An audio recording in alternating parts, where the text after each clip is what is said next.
Good evening. Good evening. Excuse me. I hope everyone is doing fantastic today. We are here for another content workshop. This time we're talking graphic design and Canva. I'm going to give just a few minutes in case we have some folks coming here live. I do have this up on a big screen so people can see it. It is best to be in front of a computer during this one. So for folks who are going to be tuning in virtually, again, throw some questions in the chat or in the comments, and I'll make sure to answer them. But again, we're just going to take a few minutes of you staring at my bald head as I, wait for a few more folks to fill in on Facebook and here in person at the My New Philly studio. So just bear with me a couple minutes. We'll probably get started right at 6:08, 6:09, somewhere around there.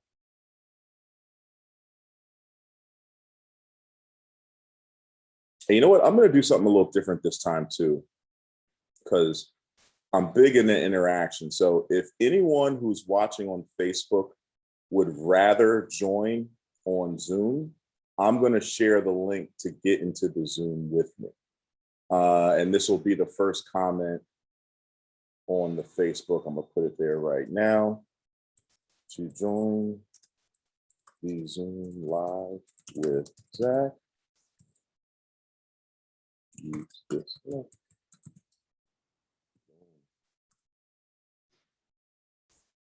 All right, folks, so you should see my comment below. If anyone wants to join the Zoom and actually ask some questions and kind of go through this with me, you are more than welcome to, and I encourage it. So again, I just threw that link in the chat. And again, we're just going to wait a couple minutes for some more folks to get into the room. But again, glad you're here with me and looking forward to doing some Canva. I'm not going to lie, they call me the Canva King. That's a nickname around these parts. So I look forward to sharing some really interesting insights with you guys. I've learned to do a lot of creative things on Canva, and I don't boast too much about Canva because I also know I'm not a graphic designer. I don't want to downplay any of the people who are out there really doing their thing on Photoshop, on other programs that really are for someone who, has practiced this craft, who knows that higher level of graphic design. I know quite a few, and when I need their services, I go to them.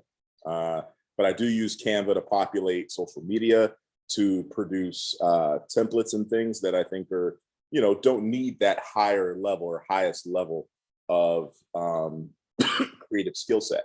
You still need to know what looks good, what looks bad. You still have to have some element of creativity to, use it and make it go well. But I try to save their time towards the big projects, and I take care of some of the smaller stuff on my own with Canva. But again, we have one person joining in. Let's see here. Hey, Shay, how are you? And I have my Bluetooth headphones in, so I don't know. I'm assuming folks can hear me, right? Let me check. It'd be kind of funny if I've been talking to myself that whole time.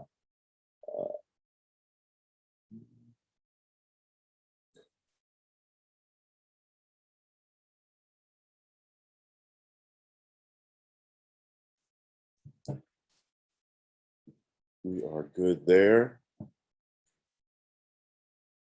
And you know what? I don't think my laptop is connected to my Bluetooth, so let me switch that up. Shay, can you hear me? Yes, I can hear you. Connected to my Bluetooth, so let me switch that up.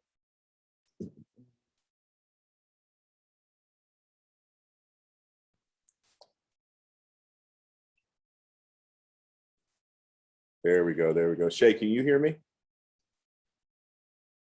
Yep, I can hear you. I'm here.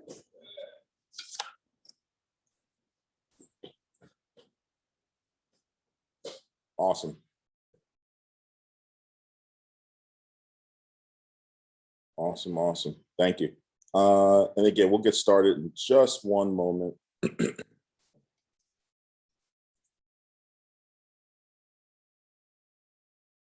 this off.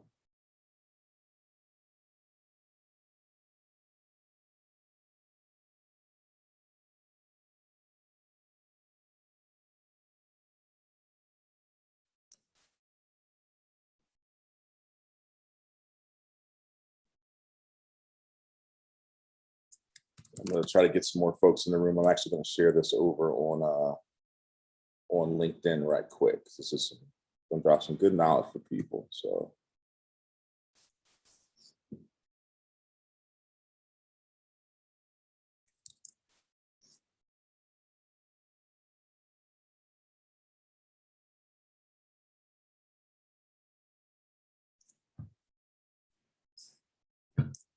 Okay, let's jump into it.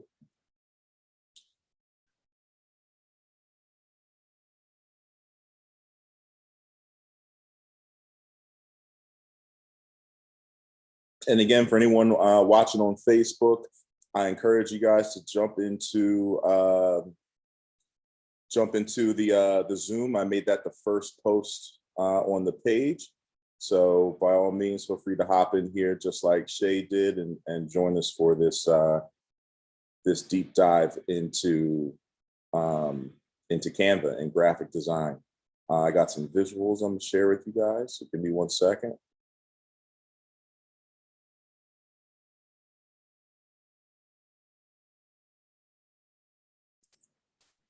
Just make sure everyone can see that fine.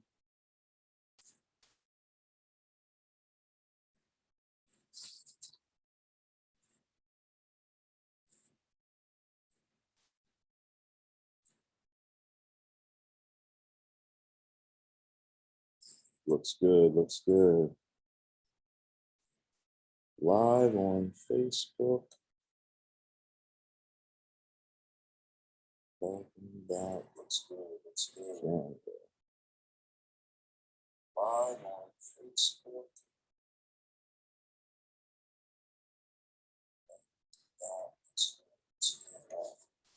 Awesome. Let's get started, folks. Again, welcome to another session of our My New Philly content creator workshops. So far, we've had photography with Vern and Ray, which he had 4 amazing classes teaching people about the basics of photography, all the way up to the last day they were out doing photo shoots out in the city. We had James Hyden already come in and do a couple classes on live production using Sling Studio and some other programs. And yesterday was our networking session, which you can still find on our Facebook page. All these past sessions you can find on our My New Philly Facebook page. So please feel free to continue to share, spread the word, whether it's past or coming up. We want as many people to get this information and knowledge as possible. But today is my last class. After me is going to be Kyrie Terrell and Ebony Dukes with some great classes coming up.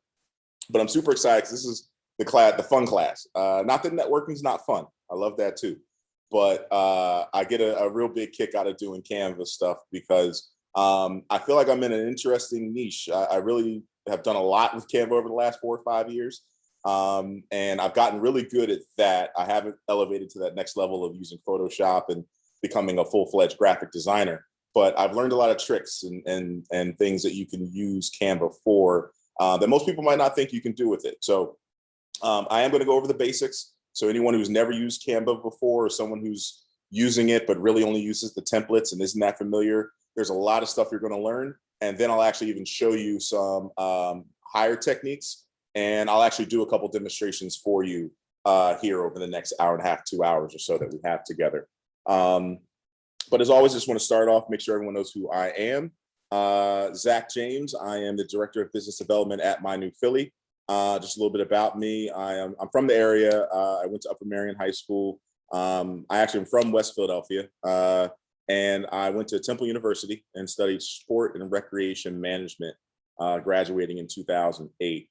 And a career that, most people go to in that space is, working in pro sports or college sports. And I actually decided to work with the New Jersey Nets. And I was with that franchise for about 7 years, both on the New Jersey side and on the Brooklyn side. So it's kind of like working for 2 different teams. As much as I loved marketing, I was a sales guy for majority of that time.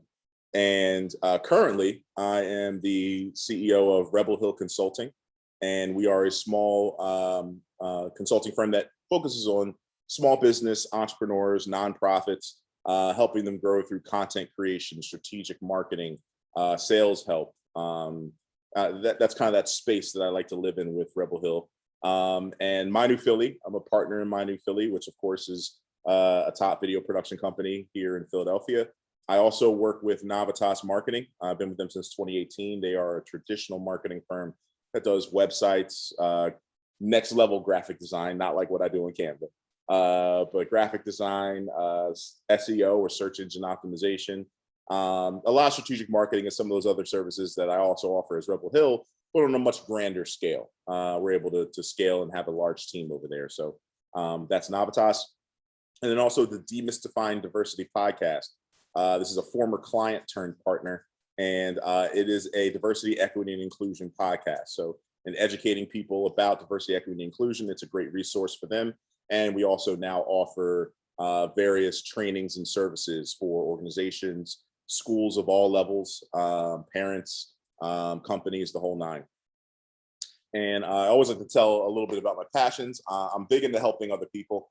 I sit on a handful of boards and nonprofits and just love giving back to folks. That's why I love doing these sessions. I'm into bike riding now, so I really love bike riding and of course cooking, but more so barbecue. I'm counting down the days. I'm buying a smoker for my birthday. It will be here before the end of August, and I'm going to be a problem.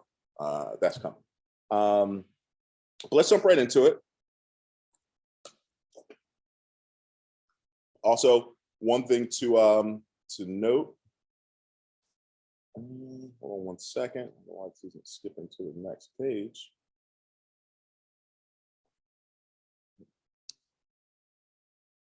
Let's see here.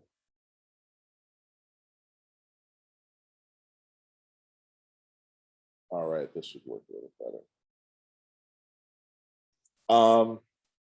So one thing to note, if you're watching online, if you're watching on Facebook, put your email in the comments for us. You'll be entered a chance to win some of our content creator tools. We actually have like a bunch of these items. So we have a bunch of ring lights, a couple mic packs, some phone gimbals. We're going to be giving this stuff away at the end of the month. So shoot your email, put it in the chat. We're going to send you a quick survey about the experience you had at our workshops, and that will enter you into a chance to win some of these items. So let's get right into it. Canva. And, let's start it off, and hold on, we got some more folks hopping in. We're gonna get right into really why, what I think that's the best place to start is why Canva.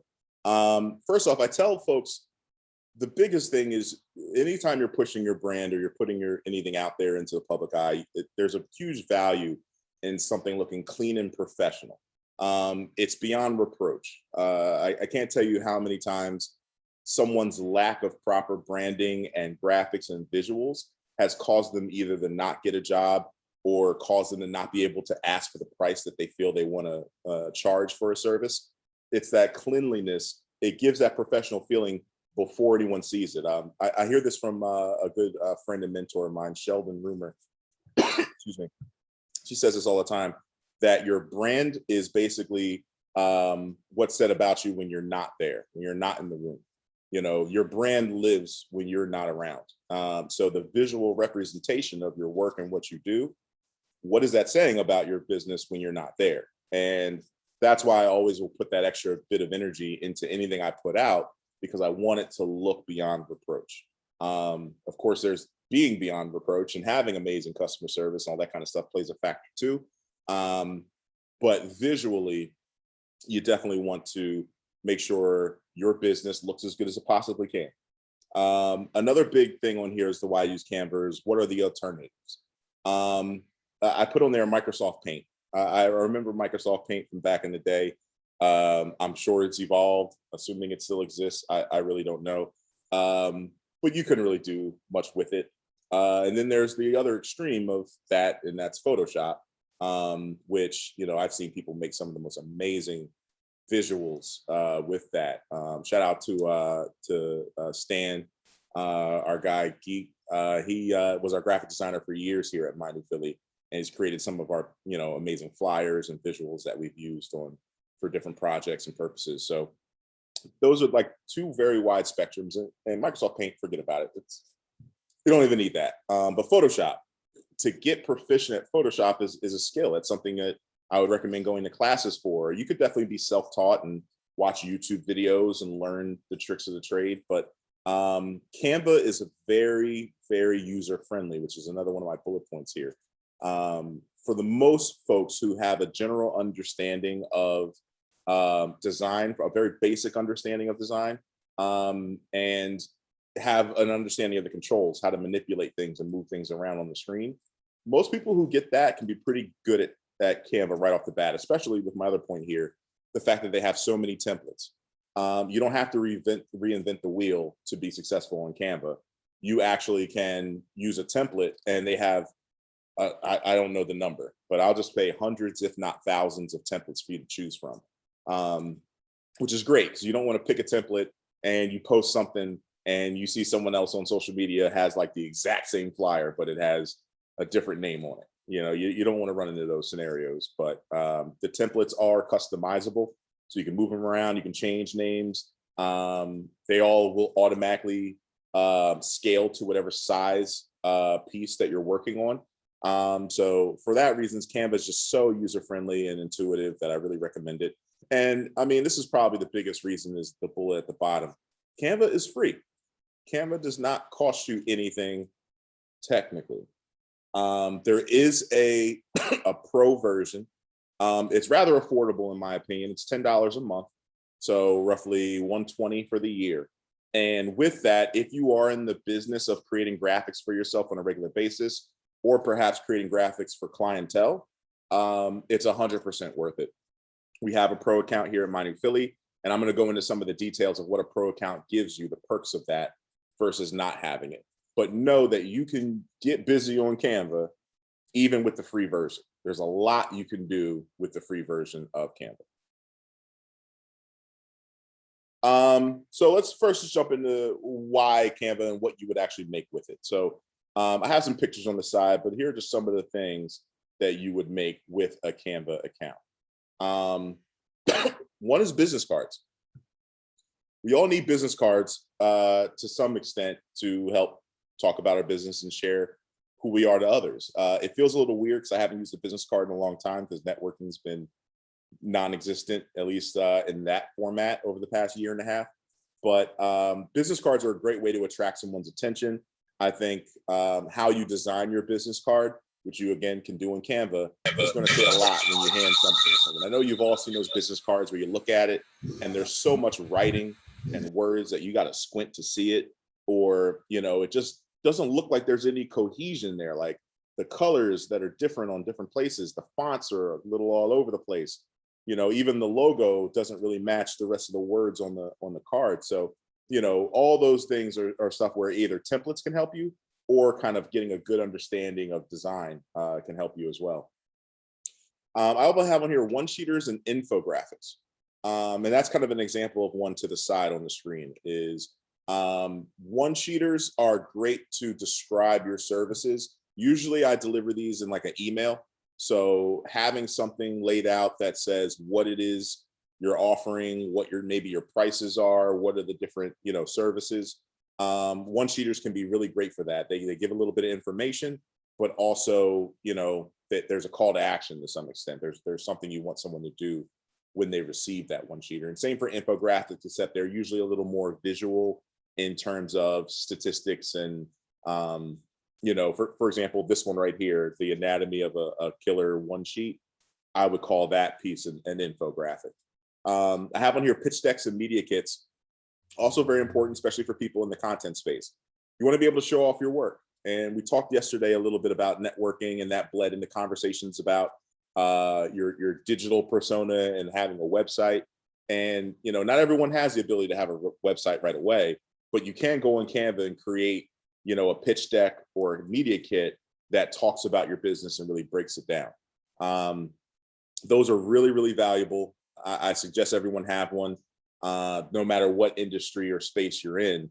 Have something that can summarize, you know, all the important key points. And usually that's more than a couple, that's like 2-3 pages or more. One-sheeter is clearly usually one sheet. Flyers, whether you're promoting a party, an event, Canva is a go-to for flyers. And again, they have tons of templates. that are ideal already in Canva. Thumbnails is a really good one too. We might actually do an example of a thumbnail today. Thumbnails are like for you uploading your videos to YouTube. When you see that thumbnail, that's a thumbnail that you're seeing before you click on the video and you just see the picture. A lot of people sometimes ignore that, and they just pull a random shot from the video. I will always recommend people create a thumbnail, create something custom for that image or for that video. So that's what someone sees before they click on it. I also have up here social postings. So this is probably the thing I use Canva for the most. Creating graphics that can work with your social media accounts. So if you want to make quote posts or special announcements, testimonials, all these are great things to put on your social media accounts, and you can really recreate stuff that you see on other people's social accounts, most of the stuff you see. So we'll get into some examples of that as well a little later today. Yeah, I had some examples down there: testimonials, enhanced photos. Actually, I'll make a note of that too. Remind me to come back to enhanced photos. I'll kind of show you what I mean by that. That's something you can kind of only do with a pro account, but I've had a lot of fun making those lately. Again, for folks, if you have any comments, any questions, feel free to throw them right in the chat, or comment over on Facebook, and I will do my best to answer. Let me just give a check to see if anyone's commented already.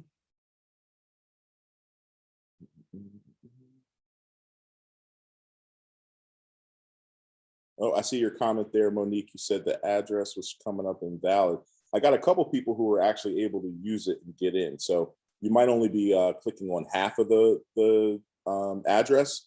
So you hit the button that says see more, so you make sure you copy the whole thing. So getting started. And now I'm going to actually share my screen so you guys can see. I'm going to bring up Canva. Show you guys what my Canva account looks like.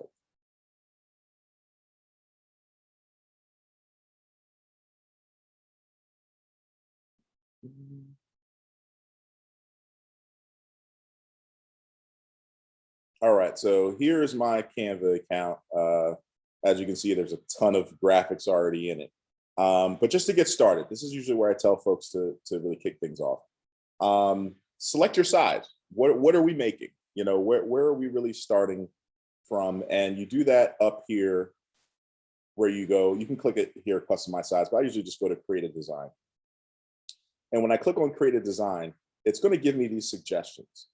And these are basically the most commonly used sizes that people make visuals. So Instagram post, if you didn't know, Instagram post is 1080 pixels by 1080 pixels. Pixels is the measurement used in graphics. It's like if I were to say it's 3 inches by 3 inches, except pixels is like the size of the actual image and the amount of pixels that are in every inch. So that quality is 1080 by 1080. And this a presentation, so that's like kind of the size you would put as like a thumbnail on a YouTube video or something like that. That's 1920 by 1080. And I'll show you the difference in size. If I click on Instagram, this will pop up, and as you can see, it's a square, just like all Instagram posts. If I were to go this one presentation and open a window there, you see it's the size of like a video that would play. So those are the two sizes that will work in the most today.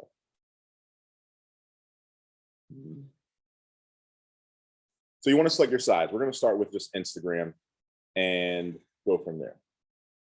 So designing templates or do it from scratch. So here's where I mean by templates. So you'll notice here on Canva, there's a bar on the left, which should say templates. There's other things there too: elements, uploads, photos, text. But let's just stick with templates. In templates, usually it'll have some suggestions of things that are currently being used. Again, we're on the World Wide Web. So if we're nearing Halloween, you'll see a lot of Halloween stuff here because other people using Canva are probably using those types of templates. But let's say, let's use that as a fact. Let's say Halloween's coming up.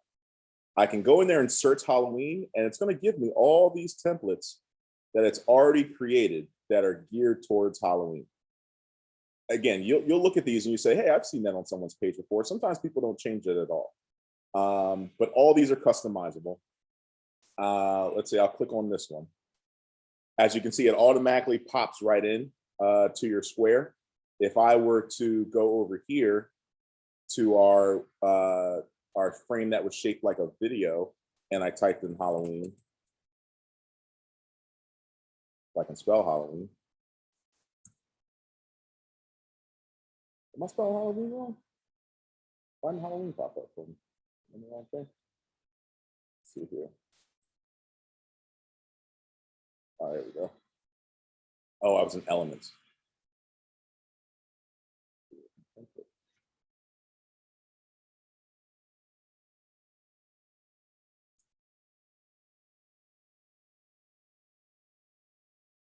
I don't know why it's not showing me templates for that. That's unique. Canva throws your curveballs every now and again. Finding it in Elements, I have still, visuals that I can scale to size to fit my desired background. Let's go back to the templates that they have here for the Instagram space. Clearly, they have way more templates for some of these shapes than they do for video. Notice that everything here is customizable. And you can tell what you're looking at or what your mouse is on by that blue line that'll pop up around it. So if I'm moving my mouse here, I have the blue line that's around the whole image. So if I hold that, I'm moving that whole background image. If I move down, the next blue line pops in around this white box, which is its own thing. And again, if I move it, that white box is changing. You see how I make it smaller, and now you can see the skulls behind it. So that white box is just that, a white box, and then in it is this black line. So I can move that independently as well, put that wherever I want. And then it looks like all these items here are grouped together. So that's one of the features you have here. You can group and ungroup things that are on your picture. Templates will typically have stuff grouped together already. So I'll just click here, ungroup. And now everything is its own separate piece. So I have this bit of text that I can move around and of course change the text. I have this little bit of text I can move. I can move the shop off of that button and I can move that button. So everything in here is movable and customizable. So even if you were to take a template and just give it a little bit of a different color, which again, your color bar is going to be this square up here. So whatever you're on, let's say I'm on this white block, I go up here and hit color. I can change it to whatever color I can dream of and switch it. Let's go with something orangey.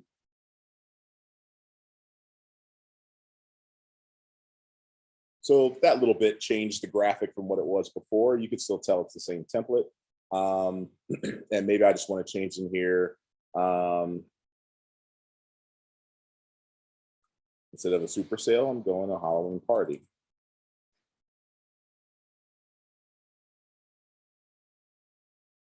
And however you want to, build your graphic out from a template. Again, they give you a good amount of templates to choose from, and you can customize them all. So if you don't really like that design, you can kind of just go back in here and pick something else. I like to compare designs to see what I like the most. So what I might do in this particular case is there's these buttons down here where you can add like another project to your window. So you see down here where it says add page. I'm gonna click on that, and now I have two. I have the one I was working on, and now I have another one down here, and I'm gonna try a different template because I kind of want to compare the two of them together. So I'll bring in this one. I like the look of this guy on here. So now I have both of these, and I can change this to Halloween party, whatever details I had on the first one, I'll put it on this one, and kind of bounce back and forth and see which one I like the most. Another thing to figure out with any graphics you're doing is what is the color scheme. Now, it's not too difficult when you're using templates because templates typically have a color scheme already built in. Usually your templates don't really have random colors and it looks kind of crazy. This one's kind of have a green vibe to it. I'll give you another example. Let's say if I were to bring in a graphic. Let's see here. A friend of mine's going to be doing a TEDx talk soon. So again, your colors matter. So like I might not use green as a background for this. I might use black because the green kind of felt a little Christmassy. And again, just to go over your controls over here, you also have a text button. So you can bring in text in a couple different ways. There is these general texts. You can click on any one of them, those white headings, because you can always customize it here. You'll notice that top bar changes every time you do something different. So now this top bar, it still has the color that I can select for my text. So we saw that earlier, but now it's all the traditional features you would use to adjust text content. So in here, you have your different fonts. So I can go in here and there's tons to choose from on the free Canva. They're kind of categorized. You can search. So if I wanted to do something that's maybe cursive, it'll call it script. So I'll click script, and these are all script type texts. And I'm sorry, that text is really small. So again, here's your font size. So let me make that a lot bigger. You can do it by clicking on the number and scrolling up and down. You can do it by just this plus minus if you want to get precise. See how it's getting bigger? And you can also click in that box and get really precise. So I could go, this is 82. I could go 82.5 and make it just a little bit bigger. Another thing you can do to adjust sizes is you'll see how that blue bar that tells us, what we're talking about. Here I'm on the TEDx. Here I'm on the words add a subheading. On this one, you can actually pull those white circles and make it grow that way too. So I can stretch it. I can make it smaller. I can do it using those as well. So there's a lot of different ways to adjust sizes. And just so, because we're here, I'll actually show you this button down here. That's going to let you actually turn the words. So now I can have my words go, running alongside. I could have them, whatever direction, have them upside down if I really want to. So there's no limit to your creativity when it comes to Canva and what you can do with the features here.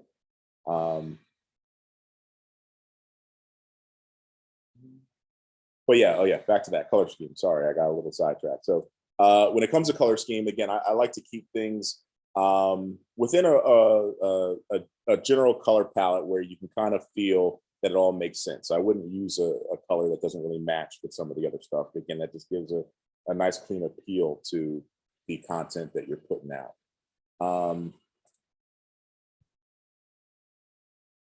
So imagery and uploading is another thing you want to know regarding creating your own graphics. So just kind of like how I had that TEDx logo, that was something that I downloaded and then I uploaded it to Canva. Canva used to work really well before you could just go and copy and paste. Now it doesn't seem to work well in that capacity. So if you want to bring a graphic in, let's say it's your company logo and you want to make a business card or some sort of graphic, you would actually upload it right here. So right where it says upload media.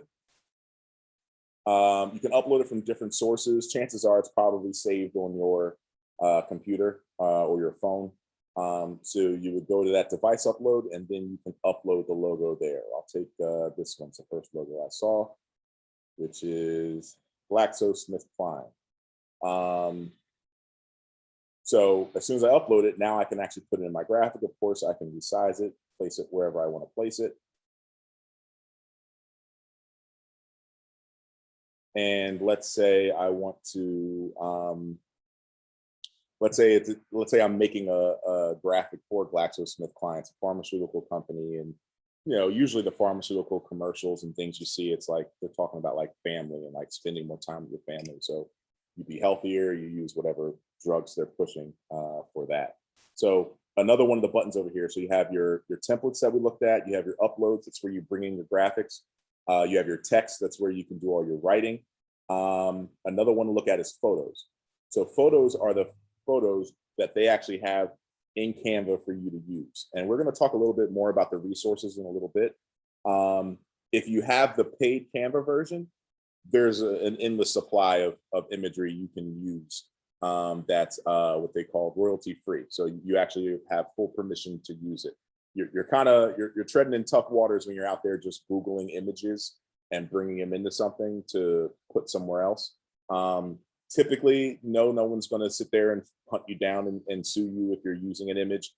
If you're monetizing it, that can sometimes change things. But if you can get royalty-free imagery, that's the best way to go. And I'm going to give you a couple sites that you can go to for that kind of imagery. But I'm just going to search it out right here in Canva. I'll just go family. Found a picture of a family. So what I'm doing here is, all right, I found this picture and I think it's a good picture. It might go well with this GlaxoSmithKline promo I'm creating. But of course it's not big enough. You know, it needs to be larger to fit the box. So I'm actually, my technique is I actually move it to one of the corners. Doesn't matter which corner.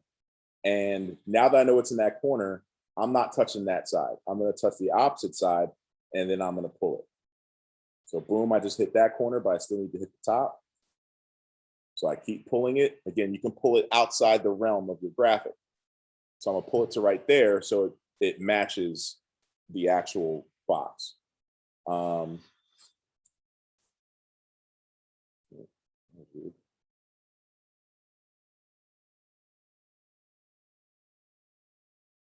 So now after I've made it that size, I'm gonna pull it over to the left a little bit. So I wanna make sure I have all their faces in there.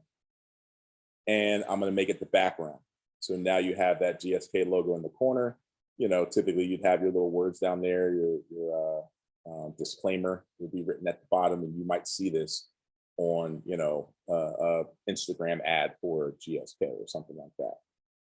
But that's just an example of how you can take a photo, put your graphics on it and do all that in Canva. And now this is something that you could actually post out on social media.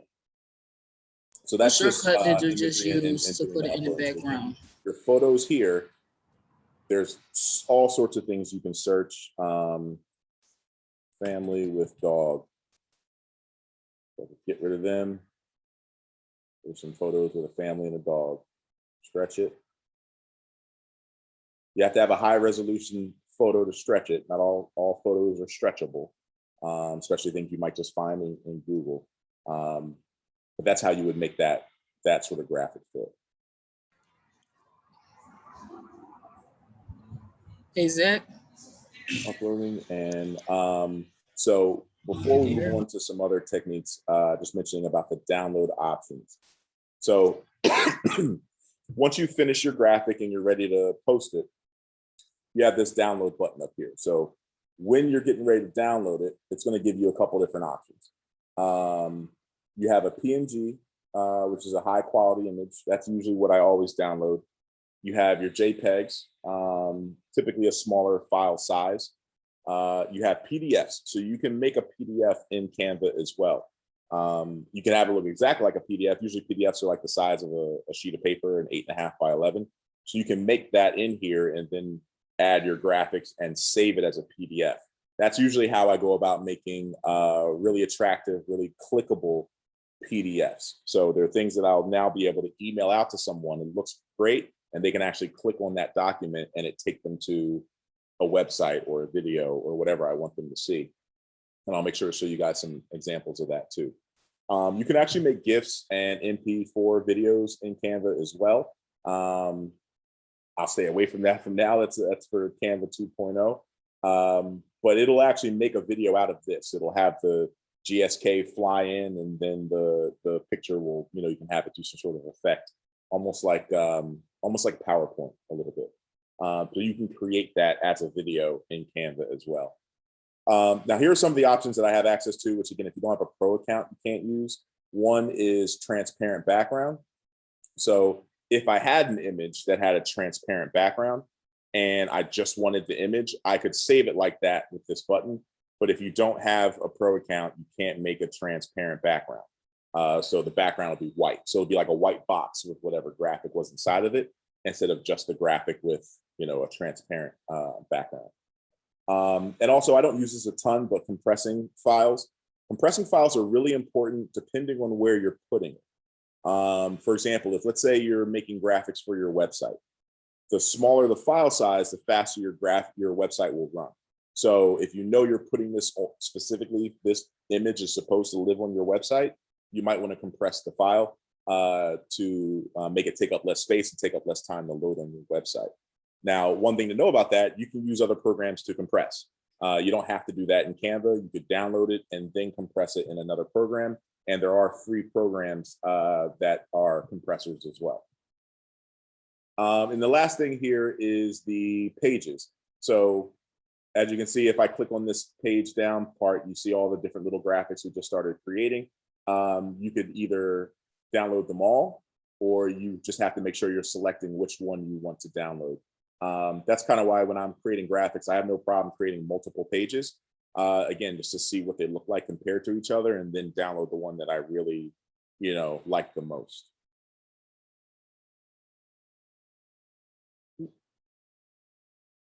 Just another reminder for folks who might be watching on Facebook, if you haven't entered your email yet, make sure you do for a chance to win. I'm seeing, we got a lot of people in here with their emails. That's great. Awesome, awesome.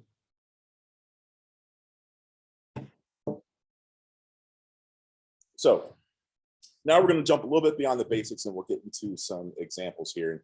Again, I know when it comes to Canva, I kind of talk a little fast when I'm explaining it. So by all means, if there's something I'm going too fast through, just stop me. I have no problem backtracking and explaining something better, because I know I go through it a little quick. Let's talk a little bit about beyond the basics. So one other thing you can do here with Canva beyond the basics is using layout grids. So this is, we're going to jump into this other folder here called elements for the layout grids. So again, just to refresh, we already talked about templates. So you have different templates that'll fit, whatever graphic you're creating. We talked about uploads. We talked about photos. So these are basically visuals that they have in Canva for you to use. We talked about the different text. We didn't really get into these fancy texts, but you can use those too to really create like eye-popping visuals that aren't really just regular fonts. They're kind of special. There's also backgrounds, which we didn't really chat about much, but that'll put whatever color or image specifically in the background. So now whatever you're writing is on top of that. I kind of like this. This kind of looks like something Nike would do. Maybe that would be white. Yeah, that's a very Nike-esque ad right there. But now we're really going to dive into elements. I probably use the element button more than anything else, because within elements, there's a lot of different categories. So first, we're going to use, layout grids. So you have in elements, you have lines and shapes. So if I click see all, you'll see all these different options scrolling here on the side. You have your sort of basics. You got squares, circles, heart shapes. You'll notice how this is a square. You would think that this is a square down here too, but this is really a hollow square. So this one's like a line. So you have different shapes. You have different types of shapes. You might need a full filled in square. You might need a square that, you can see through. So you have tons of shapes here to play around with. In addition to shapes, you have another commonly used item here are the grids and the frames. So the grids are full size of whatever piece you're using. So when you think of a grid, just know that it's going to take up the whole space you're utilizing right now. So if I put any of these frames, these grids on top of this square, it's going to take up that size. So if I use this particular grid, it's 2 sides, it's going to go 2 sides. This one is 2 sides, but one's about twice as big as the other one. It'll do that. If I go all the way down to the bottom, which you get more and more dense grids as you go further down this list, you could have all those squares in it. And the purpose of grids is they allow you to input photos and visuals that just snap right into place and are very symmetrical or even. So Let's say I'm looking at right now. So it looks like this is the Minor Philly Canva account. So I see they had an episode of Trust the Process the other night and they were talking about the flyers. So all these are flyers pictures they brought into Canva to make their graphics. I'm going to use them for an example in this grid. As soon as I click an image, it's in my project so I can use it. But now, as soon as I click on this image, wherever I let it go, it's going to snap into that grid. So if I want it in this one, or this one, or this one, or this one, wherever I want it to, it's going to snap right in there. And I could keep bringing them in and just snap these into all these different grids as I see fit. So if you were looking to create like a really cool collage, or maybe, you know, you want to do something nice for your family and have everyone's picture in a box and create some sort of design, this is how you would do it. You would find the grid that fits what you're trying to do the most, and you would pop these pictures into the grid like that. Once it's in the grid, you can still adjust it. So if I go to, let's say this guy, I want to make him bigger in the grid. If I double click it, now it's going to show me that shadow outline of the photo that I just used, and now I can adjust it. So just like I adjusted the picture before, I can take these corners, I can make him bigger. I can't make him smaller than the grid. So that's where you're limited. You can't make him smaller than the height or the width of the grid, but I can move and adjust them. So let's say I wanted him there, and now I can just take the picture and move his face back to the middle. Now he's bigger in that grid. Maybe I want this guy in the black jersey. That's the sick jersey. I like it. Let's make him bigger. Center him up. Now he's the middle of that grid. So let's get rid of all this entire grid, just so you can kind of see here. If I went with a simpler one, and actually I'll give you an example on the other side just so you can see it works for each. I went back over to the video cover, and for the video cover, I'm going to go to the grids, and you'll see that grid that had it broken up in half. Same thing over here. It will be broken up in half, but those boxes are a bit wider because my frame is a bit wider. So let's say I am doing a YouTube video about the Flyers and I'm comparing 3 players.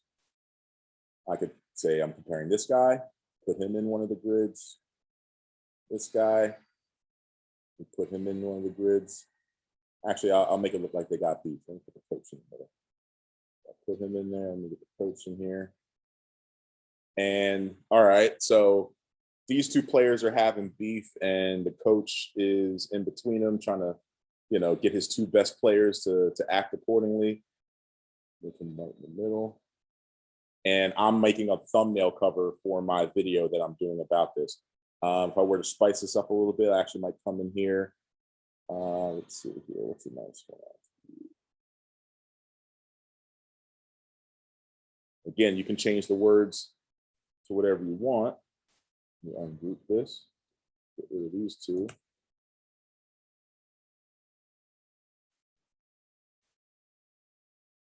Now I'm putting just a little bit more pizzazz on here than just having those photos. If I want to get a little funkier with it, maybe put it on a slant. As you notice, when I slant those, you see how I use this button to move it, but I get that little counter below that's telling me how many degrees I turned it. So if I want to turn it, you know, 30 degrees this way, 31 degrees, it'll give me the exact number. And that's important because I wanted the other one to be the same. So let's say I turn that to 20 degrees. I'll take this, turn that one to 20 degrees. But these are just ways that you can play. These are just ways you can play around with using these graphics and creating something custom, truly custom when you are building out. So I'm gonna do make them orange since it's off the Flyers. And typically what I like to do if I'm doing a thumbnail is I also want a title on there or something.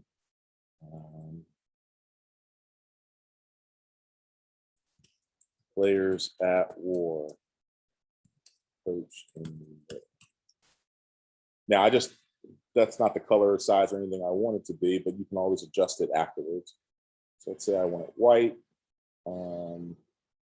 Way bigger than that. That's a little too big.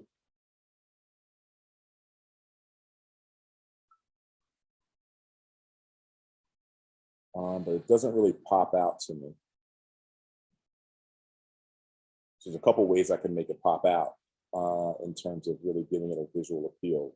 One of the simplest ways is giving something a background. So how would I do that? I'll go back into my elements. I'm going to go out of grids and I'll grab that square. Remember we had the shapes earlier? So I'll grab that same square. See, it's the same ugly brown square that popped in before. But again, when it gives it to you, you can change it to whatever you want. So I'm actually, you saw how those squares have the those little round knobs on the corner that I told you to make it bigger. Also, some shapes will have this flat bar in the middle that I'll let you just move it north and south, east and west. So I'm going to make this skinnier. I'm actually putting it right behind the words, and now I'm going to pull it out. So it's behind them. And then I'll make it black, which will really make those white letters pop. So now this might be my YouTube thumbnail. And then, okay, all right, well, I'll come in there and I don't like the font. So I'll just come in here and see what kind of fonts I like. And this sometimes is the tedious part of graphic design is, how do you know which one to choose? There's thousands and thousands of fonts. What lets you know is the right one? And that's where like having that, I'm a professional graphic designer, they know rather quickly looking at the visual, what would work the best. Whereas for me, I sit here and I look through like 30 or 40 different fonts and I'm trying to pick and choose which one, you know, feels right for me when I see it written. Like, I know that's not it. That one's a little crazy. I'll leave them that there for now since it's not important, but you get kind of what I'm saying is these frames and grids can allow you to really organize visuals in a really clean and concise way. If you just had those 3 pictures and you tried to make them all the right size and actually space them out so they're even across this, it would take you forever. They have this little ruler up there that can give you a little bit of guidance, but again, it's a tedious process. So the grids are definitely your friend. Very similar to grids are frames. So let's get rid of all this.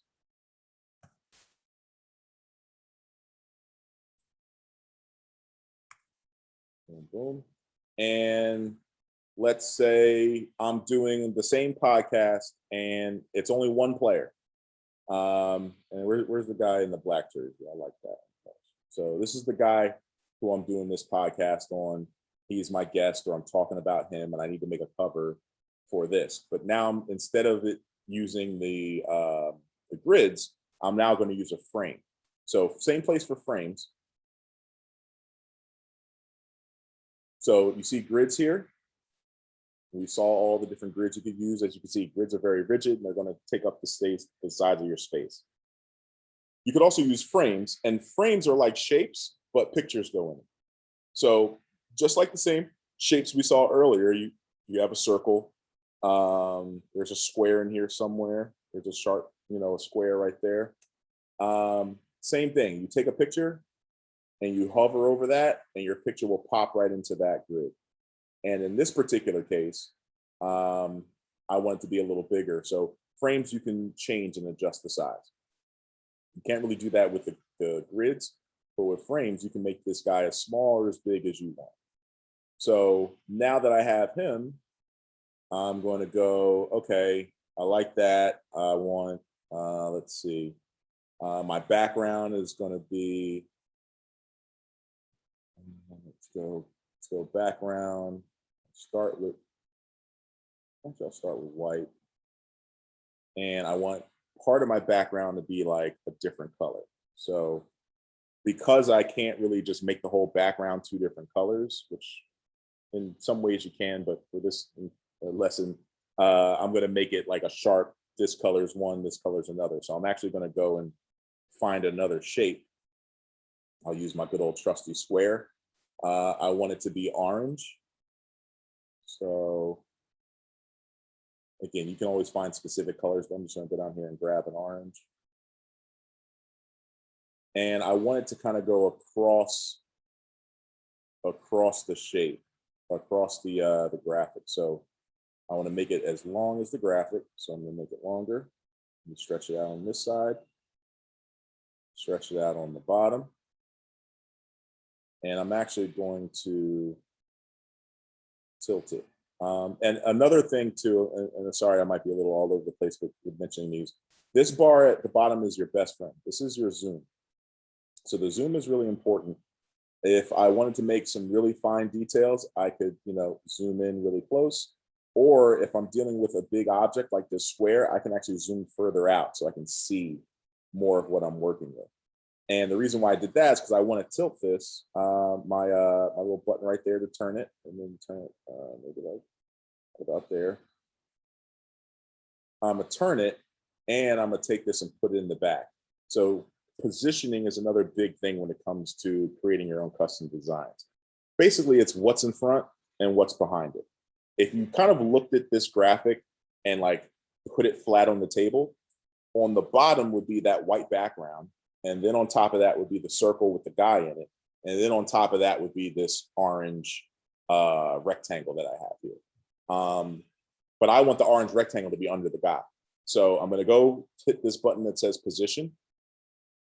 And forward and backward, those are usually what you'll use most of the time. If there are multiple layers, it'll say forward, backward, and then like all the way to the back or all the way forward, in case you wanted to go right to the bottom or right to the top.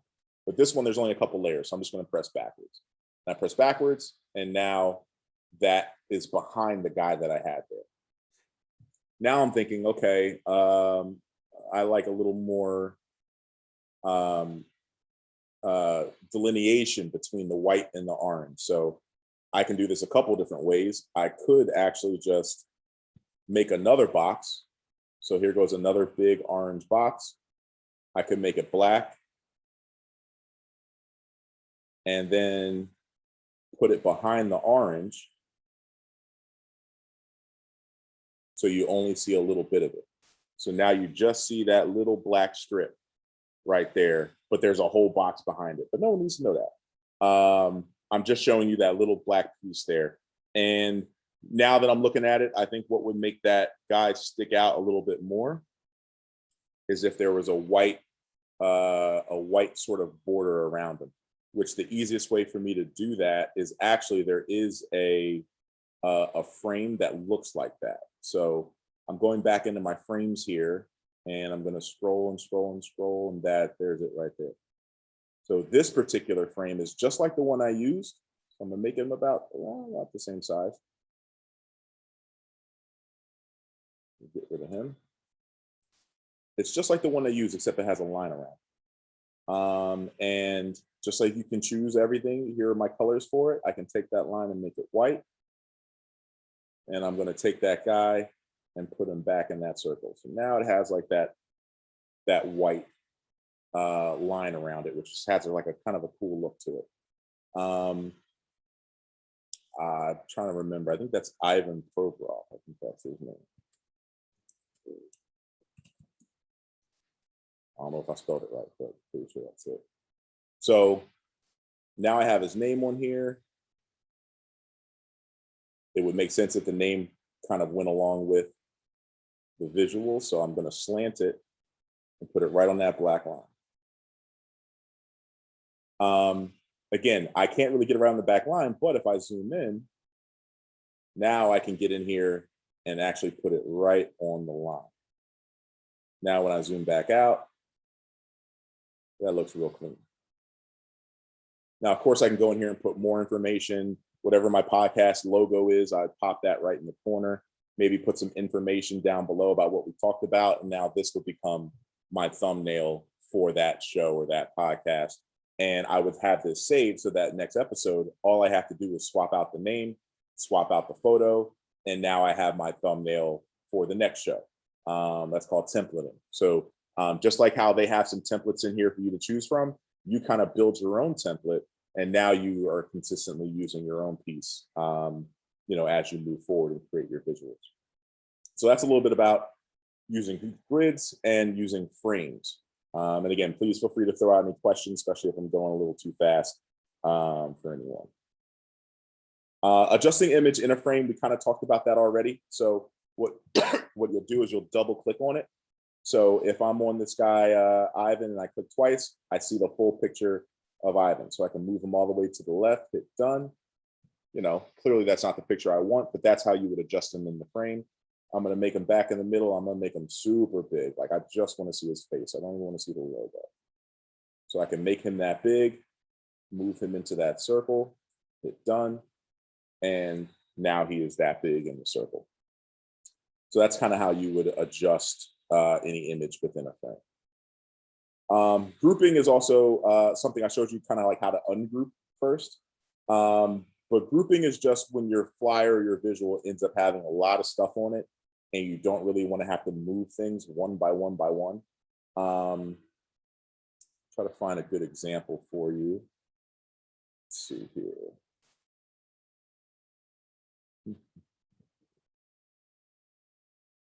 Here goes one. So this is the visual I made to go on top of our Facebook page on the Mining Philly page. But as you can see, there's a lot of different pieces here. There's these 3 graphics. I can take this piece and move it around. All these are different, you know, pieces of content on the page. But at any point, you can actually select multiple items using your shift key. So if I click on this light and then I hold shift and I click on these microphones and I hold shift again and I click on this stand, now all these things are moving together and I can hit this group button.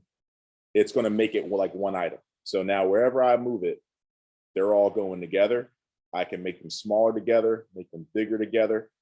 That becomes very useful when you really start making a lot of graphics, is you don't really want to be moving individual pieces from spot to spot, especially if you have a lot of them. So using that group button can definitely be beneficial. Going beyond the margins. So I actually just had an interesting chat with one of my interns about that just the other day. We were creating a graphic, which I guess I'll duplicate it for you guys.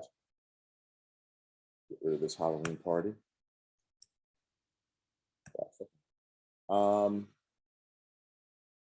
So we wanted to do sort of like a rainbow effect over top of a graphic that we had. So we were highlighting special people. Let's go with Giannis, who just won a championship.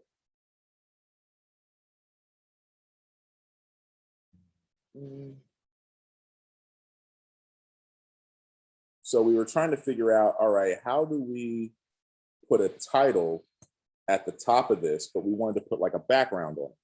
So some of the options we would have would be, let's go back to just our shapes. So let's jump in the lines and shapes. So like I could put a square up there, make it skinny, make it go side to side, and put whatever I want to write there. You know, put some words right there, or whatever I'm looking to do. I just think that that looked too plain. So my thought was like, how do we make it an arch? How do we put something there where like, it's kind of like a rainbow, but over top of it? So the only shape I could find that would do that well was this shape. I'm going to call it the kidney shape.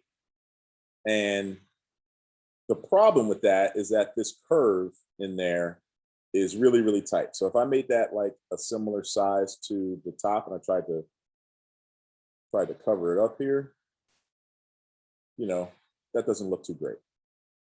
However, if I go big with it, I can get it to the point where this graphic is so big that I only see this little part right here. And it gives me a subtle arch. And that's what I mean by going outside the bounds. Remember how you can zoom back out? So I'm going to zoom back out of my graphic.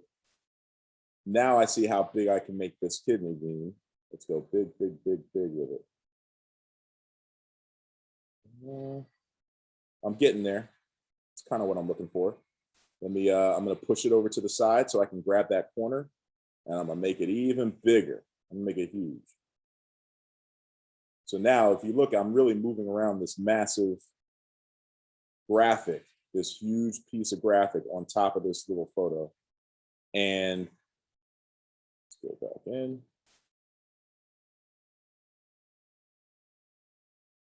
Now I have it where it's a subtle arc. What about there? That's good. Make it white. Throw some words on there. 2021 NBA champion.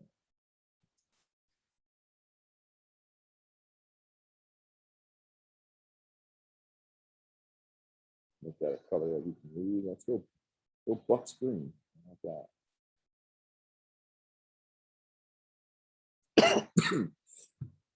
Another cool feature that they have here, which I've actually just started playing with this past year, is this effects button. You can do these different effects to the words, and this one right here under shape is called curve. So I can actually curve these words based on a circle. So I can try to figure out what curve would match that curve that I just put on there, which feels like it's about here. So now I got that on there. If I want to, I can go into elements and I could search trophy.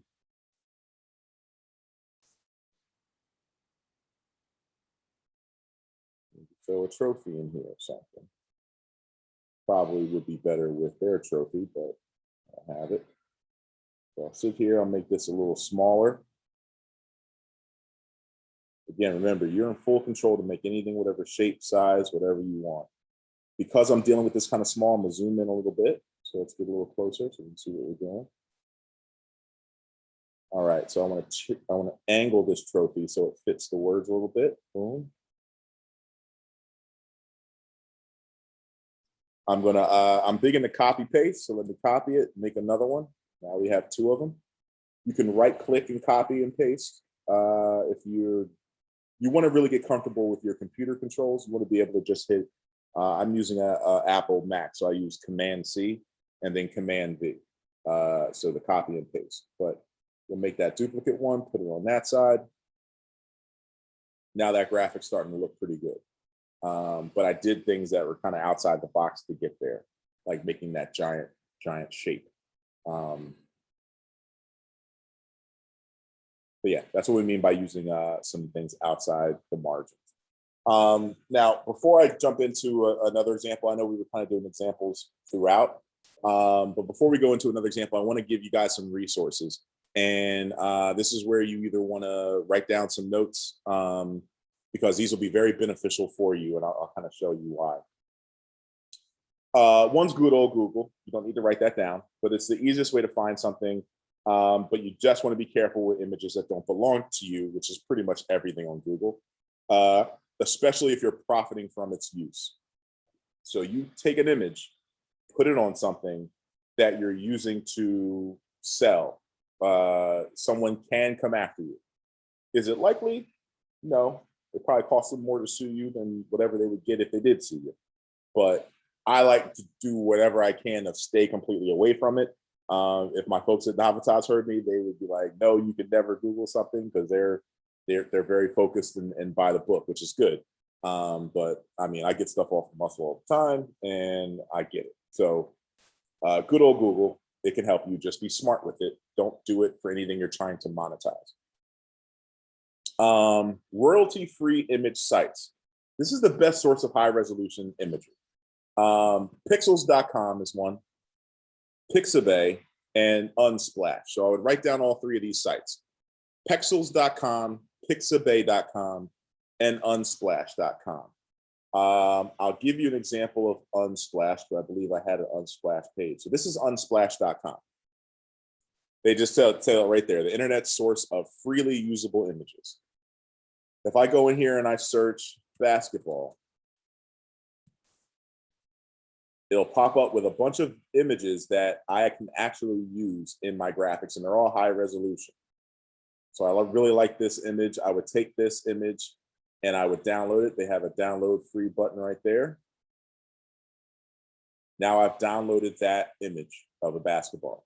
I'll come back into Canva I'll get rid of this. Let me create a new one. I'll upload media from my device. Basketball is the most recent photo in there. Boom. Now I got the basketball. Actually, I'll do this on the long ones. This was kind of a long photo. Get rid of you, Ivan. Remember, you put it in your top corner, grab the other corner. All right, it stretched me at the bottom, but I didn't reach the side yet. So I'm going to keep going. And now I have that beautiful photo that I just got that does not have a cost. Now, I do recommend, it's always good to look who took the photo and give them credit. I do encourage folks doing that. I don't see the person's name on here. Oh, yeah, there we go. TJ Dragata. So when I post that on social media, at the bottom, I might put a little camera emoji photo, and I would do @TJ Dragata because he took that photo. But you will not get sued if you do use this and you didn't shout out them. But he even says it right here. Say thanks. Give a shout out to TJ on social, or copy the text below to attribute.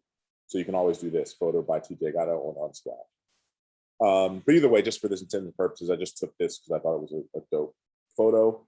Let's see, let's add some graphics. Probably can't even see what I wrote, but I'll make it way bigger. Ball is life. Like that dead smack in the middle. The lines. I didn't give you guys much breakdown the lines. So you'll notice as I move this around, you see that pink line pop up. We'll go a little closer to make sure you guys can see it. So you'll notice north and south, there's a solid pink line on my screen. That solid line means whatever I'm holding is dead center. You'll notice one north and south. Yep, there we go. So right now, Ball is Life is in the dead smack center of this visual. That's what those two pink lines mean. Sometimes, and I notice this all the time, if it was like this, I would look at it and be like, this isn't right. Something's off. And Canva does a great job of being able to show you exactly where center of something is. They'll also help you identify not just center of your frame, but center and left or right of other imagery as well. Not really background photos, but let's say if I had, let me grab the NBA logo, the Sixers logo or something. Let's see, sports, let's put the sports logo in here. What the Sixers at?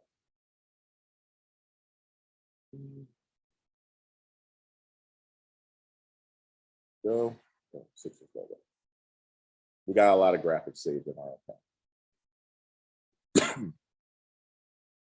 So let's say the Sixers logo is right here in the corner. I could take this Ball is Life and butt it up right against the back end of that logo. You see that pink line that came up, but it was like, it's a dotted line. That's letting me know I am on the right side of that logo. If I bring this to the point where the middle of my Ball is Life meets the middle of the logo, boom, I'll get a line right there that goes in the middle of the Sixers logo. And I'll also get a line if I go to the left of the logo. So that allows you to left justify, center justify, and right justify everything on your graphic. So now there's no reason where some things would just look like they're off a little bit or too far left or anything like that. You can actually line them up with those pink lines that you'll get. So again, here is it right in the middle, right there. And I actually am going to say I want to move my photo up so that I can match Ball is Life right in the middle and get that right in the middle of the ball. That's just a cool graphic that you can make. I don't know if you have a social media account that's promoting basketball or something like that.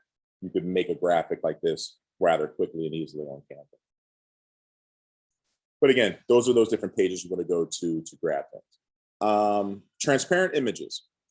You often need this to create some of the graphics you want to create.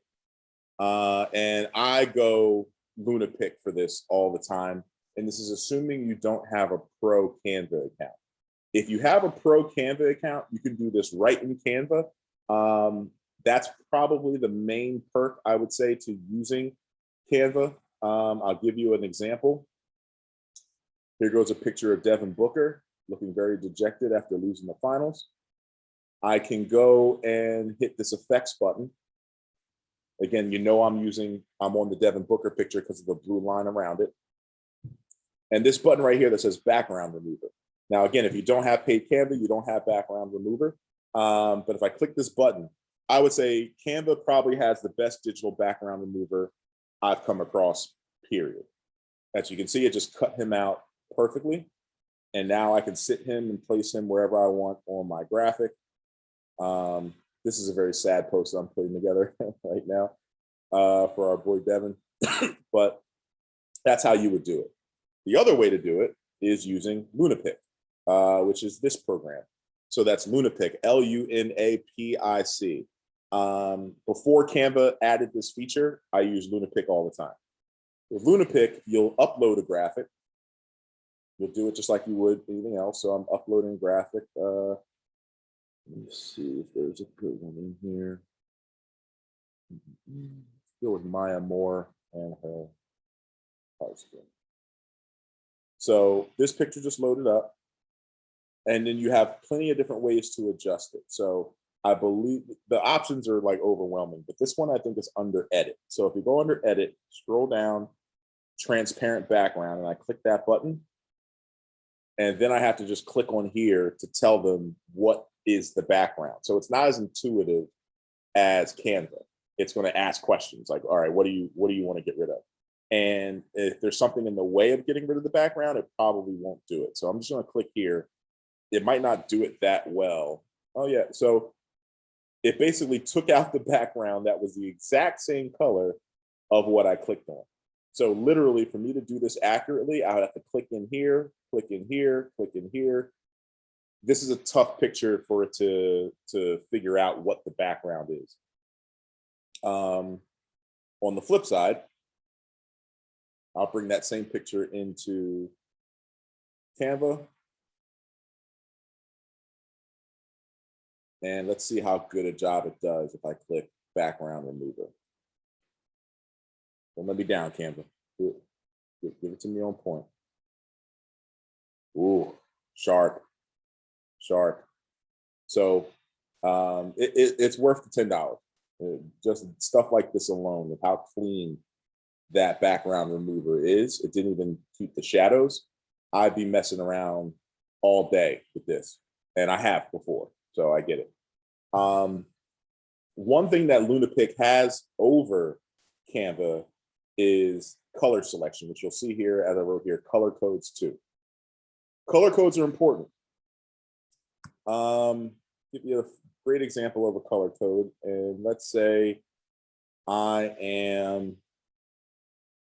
got the Sixers here, and I want to change this color to the same color as the Sixers. If I go in here and select colors, usually what it'll do is here on your color wheel, there'll be an area where it says photo colors, and it'll actually tell you the different colors of the various photos, that are in your graphic. So it didn't register the Sixers one yet. It probably will just needs a minute to do that. But it'll say, do you want to pick these different colors? Which right now it's giving me the colors of my background image. It's giving me the basketball color, which again isn't that accurate. Even if we just went with that, this isn't the color of the basketball. The basketball has multiple colors. And that's a little tougher because it's a gradient. What color are you choosing? Canva's only giving you one. But if I wanted this blue color, Canva doesn't initially give me that exact color. And again, let me see if it's, it still hasn't acknowledged it. Like Canva's very much an imperfect science when it comes to that. However, Lunapic does not play. For Lunapic, let's go upload. Oh wait, I definitely don't have a Sixers. Okay, let's go. Well, here's another thing to show you something else you can do with Canva. You can download photos that you've uploaded to Canva. So going back to that Sixers pick, where is it?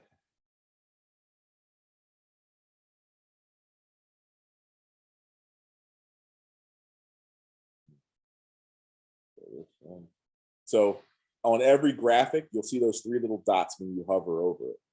So if you click those dots, you can move it to a folder, download original, remove it from folder, put it in the trash. So I'm going to download original because I definitely don't have that picture saved.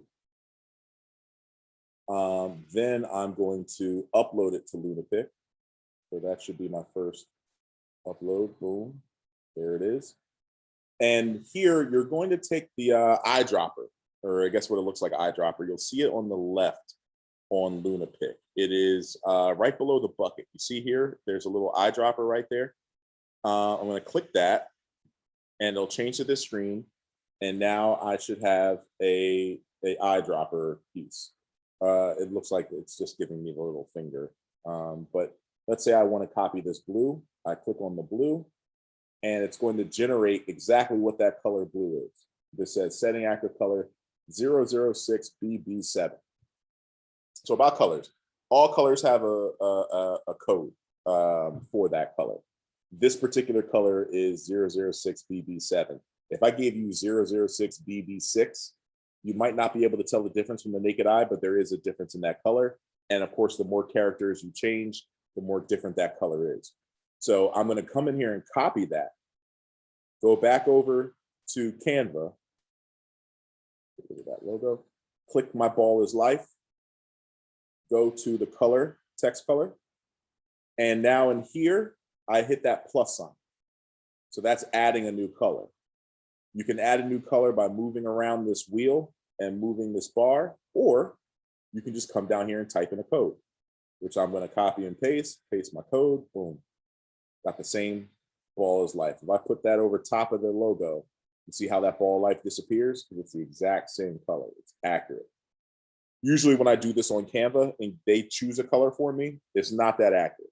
So Canva, step your game up. That's one area you guys aren't perfect at yet.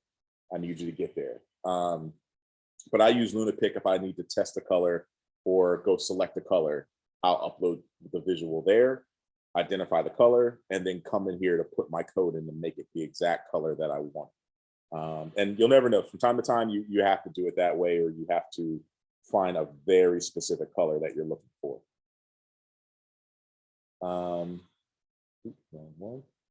Sometimes the slides get a little messed around when you're bringing in, uploading, and downloading. File compression. So remember I told you before you could do that in Canva if you have an updated or upgraded Canva account. You can actually do it on various websites too. The 2 that I use the most are ilovepdf.com. That allows you to compress a PDF. I swear that is the most important thing you can do with a big PDF. Do not send someone a PDF that is 30 megabytes. Run it through ilovepdf.com. It'll shrink it by 70 or 80%. And now you can send it to someone and it doesn't blow up their inbox and cause memory issues. Sometimes it takes forever just to send it to them. Even email's not instant. So I love PDF is what I use to compress PDFs. And then compress PNG is what I use to compress pictures. So that's when if you're going to put a graphic on your website and you want it to be optimized for your website and make your website run faster, you want to compress that file so it's not heavy. It's not such a big file that your website has to go and find it, and it takes that time. You've seen the websites where it like loads and it's like coming down like that. It's because the picture file is so huge. So compression. You always want to make things smaller in size without losing the quality. That's the key here. Even though you're compressing it with these, you don't lose the quality of the look of the picture. You don't want to lose that. Another reminder, and I'm just going to go through to see if we've had any questions, but another quick little reminder to make sure you're putting your email in the comments so that you have a chance to win some of the content creator tools we're going to be giving out at the end of the month. We have about a half an hour left. So I want to go over a few more items. Let's see here. So we're going to do a little tutorial on creating a testimonial post. And reason why I wanted to do testimonial posts was because I feel like a lot of folks kind of struggle with how do they promote themselves. And I think you should promote yourself by other people promoting you. Help them promote your services. So if you sell a product and you have people that have done reviews for you, you want to be able to take those reviews and turn them into potential business. And this is how you do that, by creating a testimonial post or a review post. Thanks, Shay, for sending your email. So again, these are great ways to populate your social pages.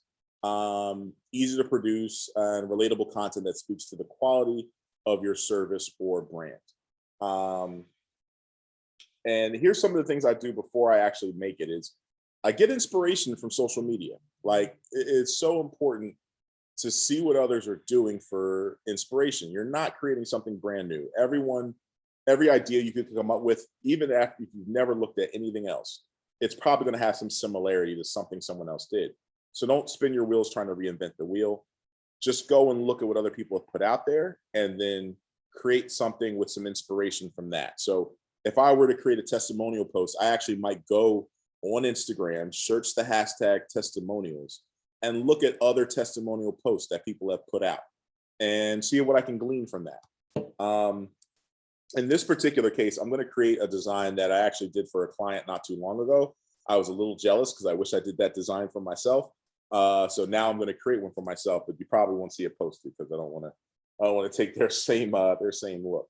But a couple things here just before I jump into it. You want to decide if you want an image as a background or a pic of you as a background. I also usually create a couple different looks again, so I can compare to see which one is better. But you have to remember the testimonial is the star.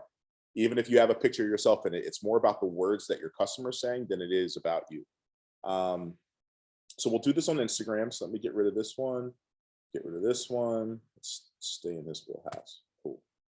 So we're going to take this blank canvas and turn it into a testimonial post. So the first thing I'm thinking about is I want a picture of myself in here somewhere, so you know we're talking about me. And again, you probably have these photos saved in your computer or whatever in Canva. I don't know if it allows you to make folders on a free Canva account. I just don't recall. I've gotten to the point where I've saved folders of content. So I know in this folder that's called MNP team, these are a lot of our team members, and I have a graphic of mine.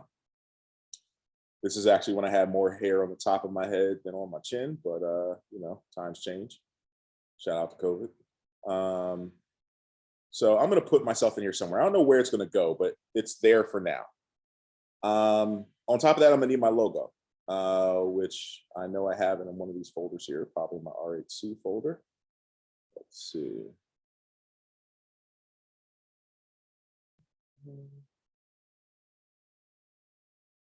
As you can see, I have a lot. There we go. I'll use my productions. So I got my logo in here. It's not going to be that big. I'm just putting it there just to have it.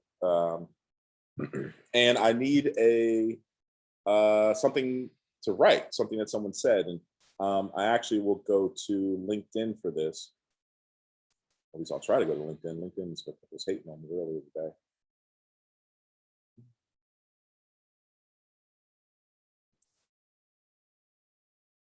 Here we go. Go to my LinkedIn account.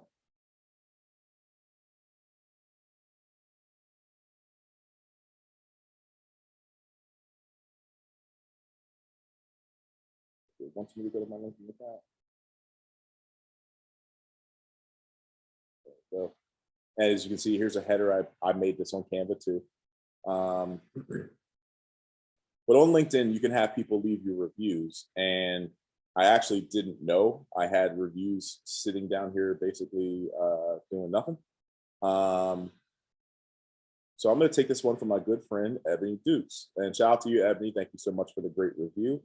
I really did not know it was there until 2 days ago. Shout out to you, though. So I highlighted it and I copied it. I'm going to come back over here. I'm going to hit text. Again, I don't care which one I hit, so I just need to get the words on the page. It's bolded, so it's highlighted. So I'm just going to copy and paste it in there. Boom. Now I got their words from their testimonial written on this piece. Now, I already know that that font is terrible for me to use for this. I don't know what the best one's going to be, but I want something a little simpler just to take this pressure off my eyes because that looks aggressive. Cool. So as you can see, we're far away from this being something to post, but it'll come in shape real quick. First things first, you have to think, is your testimonial just going to be like out in space, or do you want to kind of have it live somewhere on the page? One thing that I did for my client that I really enjoyed was I actually made it seem like the words were on like a tablet. And someone's like scrolling through a tablet to look at my reviews. So what I did was I actually came over here in Elements and I wrote in tablet or iPad. Let's see, I'll type in iPad, boom. There's a couple different iPads that come up. And these are like, it looks like a real iPad. It's a real pen, the whole nine. I actually like the white one more. Let's see.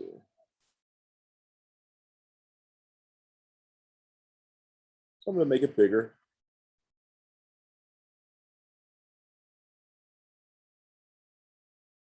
About that. Sorry, I can tell it's not gonna work at being too big with me being so big here in the corner. So I'm gonna make myself a little smaller. Now I'm gonna take this writing, it's behind the tablet. So I can either take the tablet and push it back or take the writing and push it forward. Remember, it's layers. So I'm gonna take the tablet, I'm gonna go backwards. I'm gonna take the words, I'm gonna come down here and put them in the tablet. Now, granted, these words are still way too big, and clearly I'm taking up the whole width of the page. So I can move this box and you see how it'll push the words into the space that I'm allowing it to be in. So I want this space to be within the tablet. And now I just gotta make these words smaller. So let's try, it's at 31, let's go to 24. Not terrible. Go a little smaller.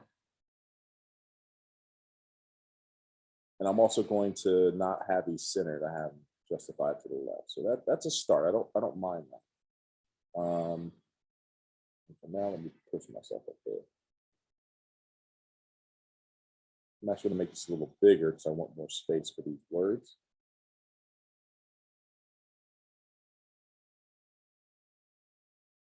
That feels a little better.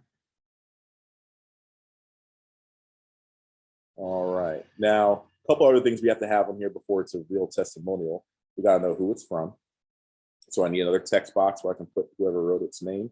Sometimes with a text box, I just copy the text I already have, paste it, and now I have another text box. And it was Ebony Dukes. So Ebony Dukes. Put that at the bottom. I actually want that to stick out a little bit, so I'm gonna make it bold. And I'll grab her title, which I totally forgot she's a sommelier now.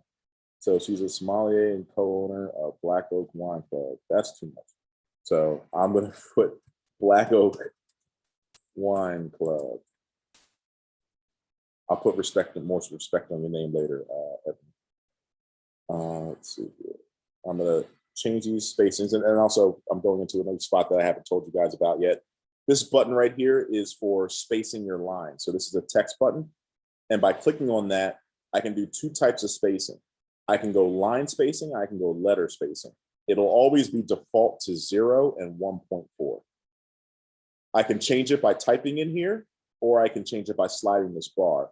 But see what happens with Ebony Dukes and Black Oak Wine at the bottom as I push this down. My lines get tighter and tighter and tighter and tighter. I could have them so tight that it looks like they're on top of each other. Or I could go above 1.4 and space those out even further. I just want them a little closer than they were. So I'm probably going to be in that 1.1, 1.2 range. That works for me. Another thing that I think would actually look pretty good on here would be like, what is this, like a 5-star review? I want to get like some sort of stars on here. So I can actually just go into Elements where I just searched out the iPad. Now I can search out star. Got a little star, boom. So it's not a little star, it's a big star, but I'm going to change it because, again, you can fully adjust everything in Canva. So I'm going to make that star a lot smaller.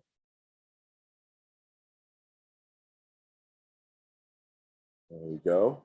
And again, when we go small, what do we got to do? Now I got to zoom in so I can see what I'm doing. So let me zoom in a little bit. And you know, I'm a 5-star kind of guy. So let's put 5 stars in here. And you'll see how those lines just popped up on the star to tell me that my star is the same height as the other star. Boom, right there. So it kind of like snaps it right into place. You don't have to guess what's even and what's not even. It'll snap it right in there. And another thing that you should do here, now that I have those stars, now I could take each one, bring them all together. You guessed it, I'm going to group them. So click group. Now these stars move together. So boom, now I got stars and I can make them bigger and smaller together. Looks like I got one star that's slightly out of place. That's why this one's bold and these ones are kind of have a dotted line. This star might be a little bit too high or too low, but again, I can adjust that later. So let's put a little 5-star right there. I like quotes. This is kind of like a quote. So I'm going to put some quotes on it. Move Ebony up a little bit. Put a little dash in front of her name. People know who we're talking about. And I'll actually make Black Rose Wine Club look a little different. Bold, so unbold, but then just give it that italic. All right, so we're starting to look pretty good here. Now is when I start playing around with the background. I think this looks crazy with me sitting in the corner peeking over this tablet. So I'm gonna get rid of myself. I like my logo. I want it there somewhere. Whether it's center or not, I'm not really sure, but I want it there somewhere. And now the biggest hurdle I have is, where do I put the tablet? Because I kind of like it where it's at, but now I have this weird dead white space over here and I don't know what to put there. So what I'm thinking is I want to just do backgrounds, put something behind the tablet, something that actually might not normally be behind the tablet, just to see what it looks like. So sometimes when I'm kind of experimenting and I want to figure out what do I want to create or what is it going to be like, I'm going to copy it. So now I have 2 of them and one of them can stay the same. So if I mess up, I can just go back easily. And this one I'll play with.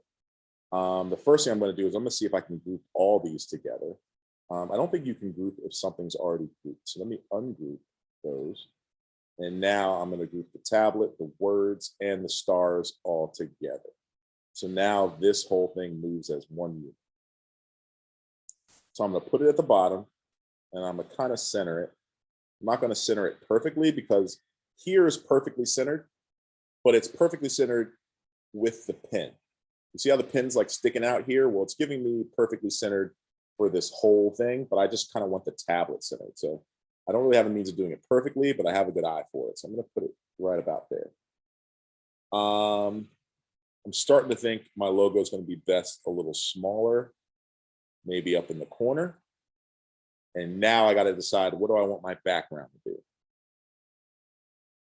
And I just want, like, I don't know, I'm feeling earthy. I'm feeling something green. So why don't we get some plant life in here?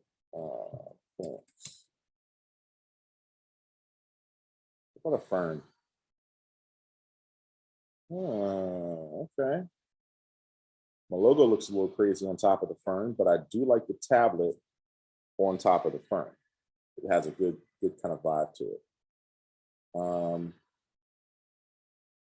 move it around, see if I like it floating. I don't really like the floating tablet look.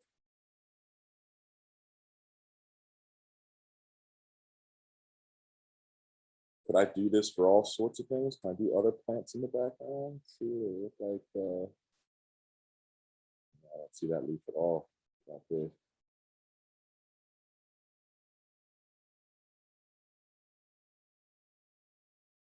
I like the one I chose. I could rock with that a little bit. That makes me think I could get into some other colors to keep it in that floral sort of vibe. Little roses in the back. Got orange roses. Okay, digging it. I like that a little bit. Colored roses. It's kind of like people giving you your roses, you know, while you can still smell them. I like that vibe to go with reviews. So I think I'm gonna rock with the roses. Although these aren't roses. I kind of do like the ferns. Is there such thing as green roses? Not really. All right. I'm out on that one. This is a pretty good review graphic. And you know, my only hesitation right now is what am I doing with my logo? Because it looks kind of out of place. So there's a couple of different things I could do to tweak the logo to make it look a little more in place. One is I can give it sort of a transparent feel so that it kind of blends into the background. And I would do that literally just by clicking on it. And this is one of your other controls over here. It's the one that looks kind of like a checkerboard. That is your transparency slider. So if I click on that, it should be at 100. However, the more I move it down, the more my logo will blend away. And let's zoom in too, so you can see what I'm talking about here. There goes my logo. The more I slide this down, the more that'll blend. And now I'll see those roses come up a little bit. Sometimes people will call this like having an effect like a watermark. So it's like if you were to put this on top, it's like people know it's yours, but you're not like trying to, you know, put on blast that it's you. So I could do it something like that as sort of a watermark with my logo. I'm not in love with that, but just to show you that functionality, that's how you would use your transparency. And transparency can kind of be used in a lot of creative ways. Let's say,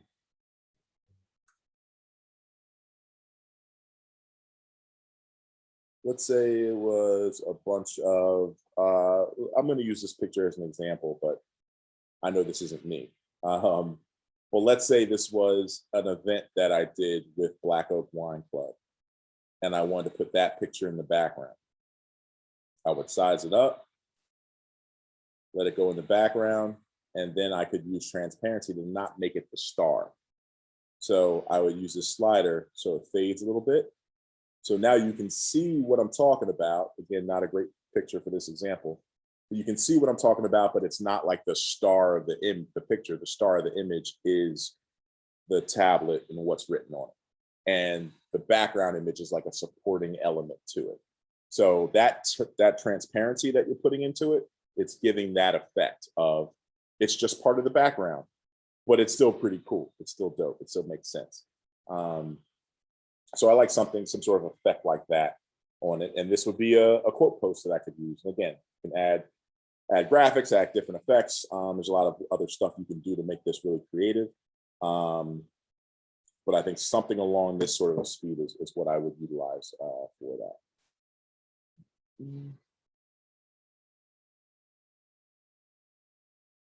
The last tutorial I'll run through right quick. We have about 15 minutes or so, and please, if folks have questions or anything along those lines, please shout them out. Put them in the chat. I'd be happy to answer them and talk to you guys about it. Let me just look right here. I had someone say, "Wow." Awesome. We got a lot of folks that tuned in today, and we got some emails here, which is fantastic. That's awesome. So last tutorial, I'm gonna do this one really quick. It is an enhanced photo background remover. I think this is a great way to add visual appeal to ordinary photos. I can help you it can help you tie in your overall brand. Think about like colors of your brand and result in a post that is more likable, more shared, stuff like that. So I'll give you an example with a client that I'm actually currently working with and what we did for some of her social. Let me try to find a picture of her. Let's see. Yeah, this one was pretty dope. All right. It's my homegirl, Kendra. I'm sure she'll be embarrassed if she knew I was showing her to a Facebook fan. But I thought this was a great picture. She has a dope shirt on. She's out here just relaxing and enjoying the park. All right. So that could be the post right there. She's just posting this picture, and there's nothing else in it. It's just her shot. But what I told her was, what if we did something creative where we brought in your brand colors, which is red? That's her favorite color. even though she's not wearing any in this photo. Oh, her toes are red. She got red toes. But that's like her go-to.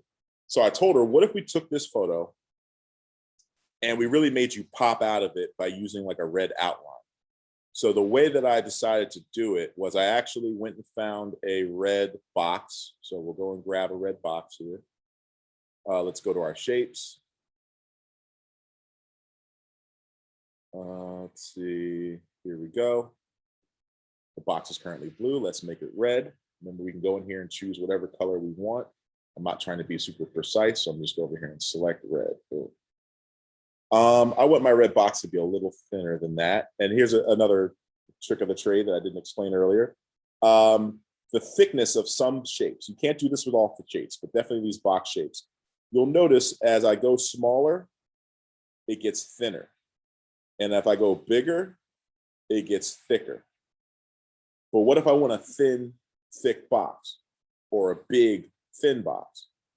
How I would have to do that is I would actually have to go thin, push it thin. And instead of growing it from the corners, grab these sides and spread it out. Now that box is a big box, but it still has the thin of the small box. And now if I were to take it and pull it in from the corners, it's going to get even thinner, almost to the point where you can't see it. If I were to pull it out, you'll see it get thicker. But this is around the thickness of the line that I want. And I want it to be, you'll also notice when you're moving things, you'll see that width and height right there. So I kind of want it to be a perfect square. So I'm going to try to make this 492 or 942. Right about there. So this is a perfect square. And now I'm going to take that square and center it. So now this square is centered perfectly on top of Kendra. So now that I have the picture like that, I'm going to go back in, find that same photo that I just used, which was this one. Now, remember, you can only do this with the Pro account, but I have the ability to make this transparent. So I'm actually going to take this picture, make it bigger, same size as the other one. And now I'm going to give it that transparent effect. So because I'm making the top one transparent, I'll be able to see the exact same picture behind it.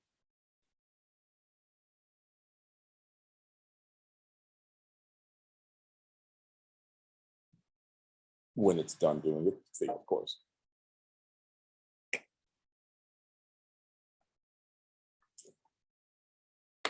Of course. We're having trouble loading background remover. Of course, when you want to show somebody, that's when it has problems. Let me try it again, and I'm going to try it as a small photo. It usually does that a little easier. Let's see here.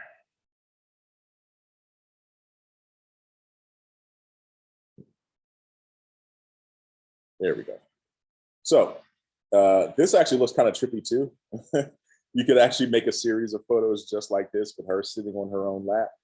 But what I'm going to do now is I'm now going to take the transparent one that I just made, and I'm going to make it the same size as the one that I used before. And now I'm going to move it up so it's perfectly on top of the other photo. And that's the finished product right there. So now I have her popping out of a box in the graphic, when really all it is one picture on top of another picture, and the picture in front is transparent, and I have that frame in the middle. But you can see how more dynamic that graphic is than just her sitting on the step by herself. So those are the kind of creative things you can really do with Canva when you get in here and start playing around with some of the features in the services. When I see a question here, Shay, when it comes to coming up with that kind of content to create, where to start? So are you talking about like from a creative angle, sort of where to start? Because again, I would say for me, this started after multiple years of playing around with graphics and trying to figure out new ways to do it. Part of the reason why I got really good at creating graphics and using transparency and stuff like that is we actually make graphics for our sports shows. So we're doing live productions, just like you would see on TV. and we need to put graphics on the show, but they have to have a transparent background so we can see the hosts. So it would turn into like banners and bars that are across the bottom of the screen. And then we would start to put like, our different graphics and, whatever we're talking about on it. I'll give you a real life example. Here's the file that we use for our sports show, Trust the Process. And all these graphics are, so remember I told you they were doing a flyer show? So this is the template for the flyer show. And the question is blank needs to happen for playoffs. They have this guy here, but this white space is like the video, the TV. These are where my guys are talking. And this sits over top of them and it's transparent. So years of playing around with these sorts of setups, then you just kind of relay that over to Instagram and other platforms and how else can you get creative with some of the different techniques. I'm not sure if that answers the question you said. If not, just let me know. Last thing here, and then I'll kind of open it up to some more questions. Is paying for Canva worth it? I think this is an important thing to end on. The first thing I told you that is really important to me when I use Canva is transparency.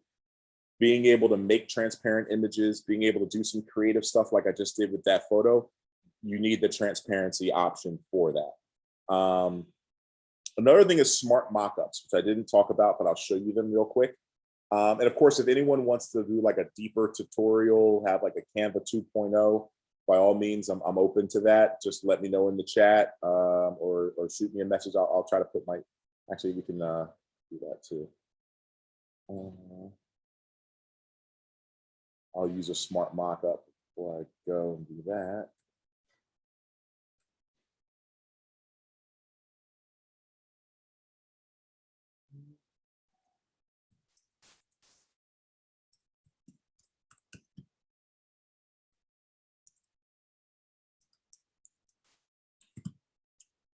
That font is terrible to read, so let's change that up. So if anyone does need to reach out, if you have questions, info@rebelhillconsulting.com or zjames_RHC on Instagram. You can shoot me a DM, you can shoot me an email. Happy to answer any questions. And if needed, we can always do a one-on-one session, a virtual session or whatever. But smart mockups. So that's one other thing that I mentioned was like a benefit you get from paid Canva that you can't always do. Let's go with Devin Booker. Let's say I want to put Devin Booker on a t-shirt or on a cell phone or on whatever. These are smart mockups. So they actually will basically make the background for you. Let's say I want a graphic where it looks like I'm looking at Devin Booker on a computer. It'll actually auto-generate that sort of a function. So you see how that picture just popped in onto that template. So these are all sorts of templates. Maybe I was checking out Devin Booker and I was just sitting here at my little breakfast nook here. I can do it like that. They have some that don't have backgrounds. So this one is just a computer. So again, this is kind of like the frames, but way next level. So I could put that picture on a computer. Again, this can be on this computer. This can be your company logo or your flyer or whatever you have, and you're just presenting it in a better way than you did before because you can use some of these features. I think there's even one in here where you can do like a t-shirt. Yeah, like I don't know who's rocking the Devin Booker t-shirt, but these are smart mockups. So it's kind of a cool tool to use based on if your business could use or benefit from that tool that I think would work really well for a lot of people. So smart mockups is a feature that I really, really like. Font uploads, very important for me. So just like we went up here, where did I do that? Down here? Didn't I write my contact information? Did I delete it? Let me go back. Back. There we go. So just like we were choosing those fonts, I actually have fonts that I've uploaded. So all these fonts up here, the ones that say brand fonts, these are fonts that I've uploaded into Canva because my client who had me doing a project, they have a certain font that goes with their brand and it wasn't already in Canva. So I uploaded the font file into the program so I can use it. I'll show you guys one that you'll definitely recognize. If any of you have ever watched Game of Thrones, this is the Game of Thrones font. And I uploaded it into Canva to use it for some Game of Thrones project I was doing a couple years ago. You can't upload fonts into Canva unless you have a paid account. So depending on your usage, again, there's hundreds of fonts in Canva for you to use, but if you need to bring in specific fonts, you have to upgrade to a paid Canva account.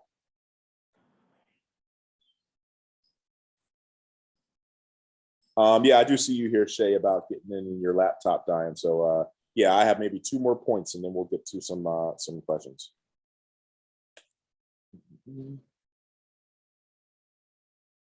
Image compression. Like I said, I did show you those websites. You can do image compression on your own, but if you just want the simplicity of it, that's one of the perks that comes with a paid Canva account. Content folders, as you saw, I was going over here, picking in different folders. I have a folder of a lot of my colleagues at Miami Philly. This folder is for my diversity podcast. We have also diversity related images there. I have a folder for my sports program and a lot of the logos that we use. So you can't organize your graphics into folders unless you have a paid account. Brand colors. Now this isn't super important because you can always just kind of write them down, but this will allow you, Canva will allow you to save brand colors. And I'll give you a real example. Let me actually log out of this account. Like I said, I work with a lot of people, including my good buddy, Kevin Homer at Navitas. So I'm gonna log into the Navitas Canva account. As you can see, tons of different graphics in here. Let's pop into, ooh, beautiful.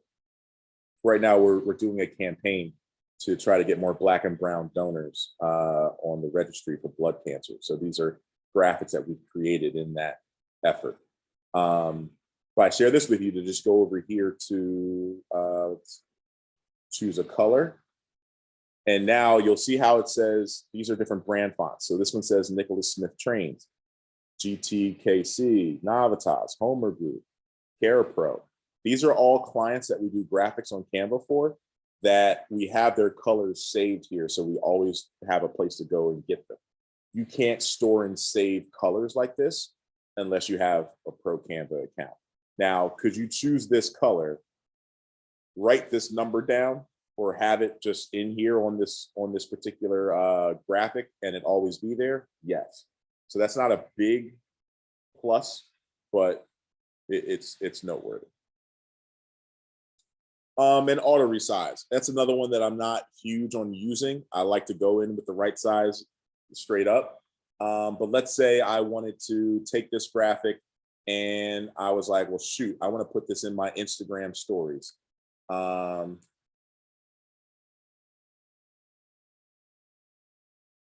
Stories.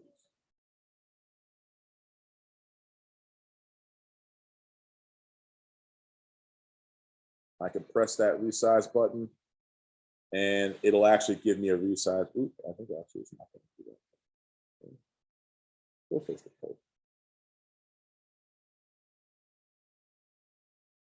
Oh, I got pop-up log. Oh, I don't want pop-ups. All right, so I won't be able to show you that right now. But you can press a button and it'll resize all this for a different shape. It's not going to be perfect. You'll still have to tweak things and move things around. But instead of you having to copy and paste every single thing, that's one way you could do it, is that resize function. And again, I'm not huge on it, but it is have some value. And this one actually is pretty valuable, the photo, video, and audio library. So that's this button where I said photos, and you can go in here and search different things. I'm just gonna search black man, because I know they don't have as many as they should. Not a lot of variety. It's stock imagery. But you see how all these are saying pro? They say pro on it. Pro means this one's free. So this graphic you could use on a free account. These graphics you couldn't. So anything that says pro means it would cost for you to use it in Canva. And when I say cost to use it, cost to have a membership so you get it included. If you decide to use something that says pro and you don't have a pro account and you download it, it'll have a watermark on it. Doesn't mean you can't download it, but you're not going to put something out with a watermark on it, or it'll ask you to pay for that particular graphic.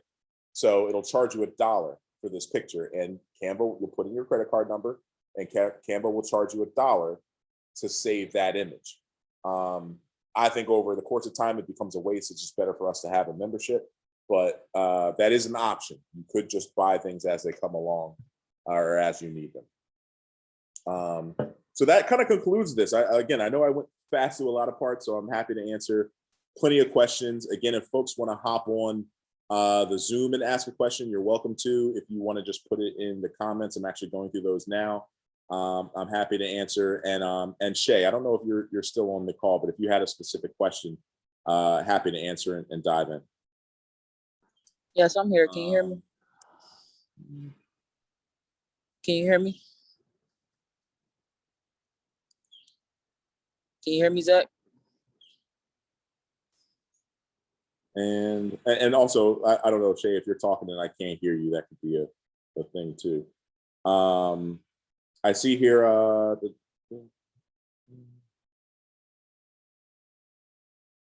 Shadira Rhodes, what did we have earlier? Would you base the back off of what your brand offers? Would you base the back of what your brand offers, or at least stick to using the brand colors? I might need a little more clarification on that. I'm sure that probably your first question came up when I was doing something. I'm not sure what it was.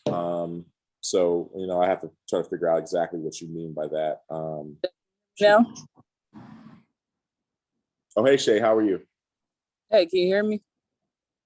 I can't hear you, Shay. I don't know why. Let me see. Is it because my computer is low? No, I don't think so. I think you tried that. Hold on. Let me take this Bluetooth headphone now.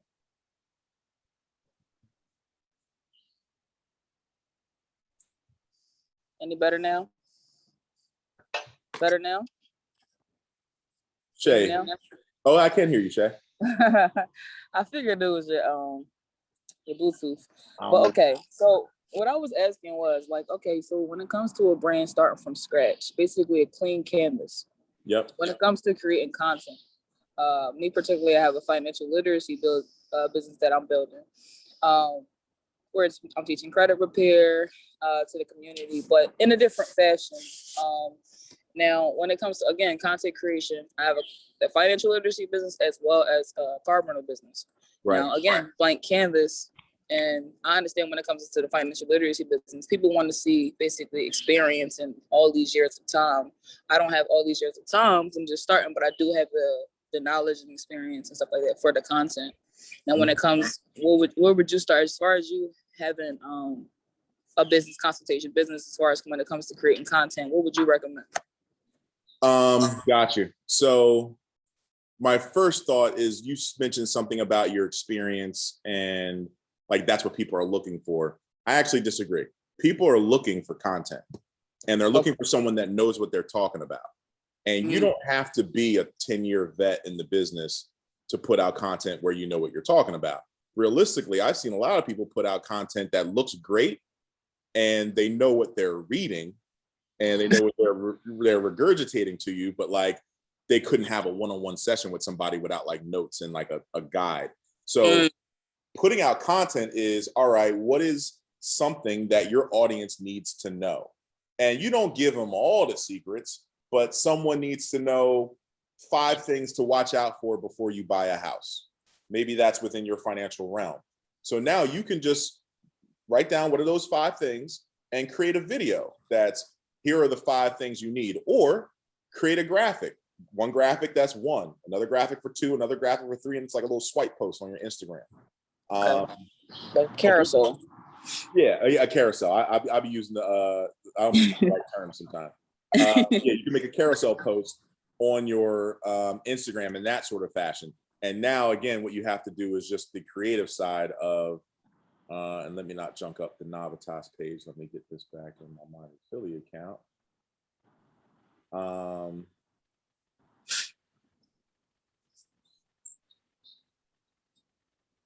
not graphically using.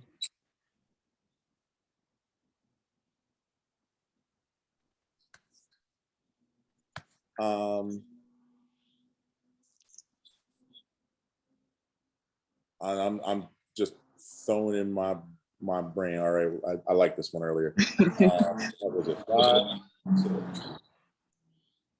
So let me get my 5 tips up there.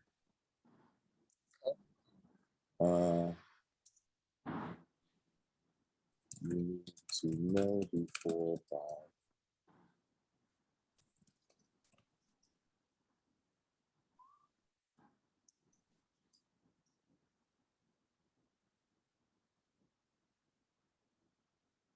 I want that to go a whole length.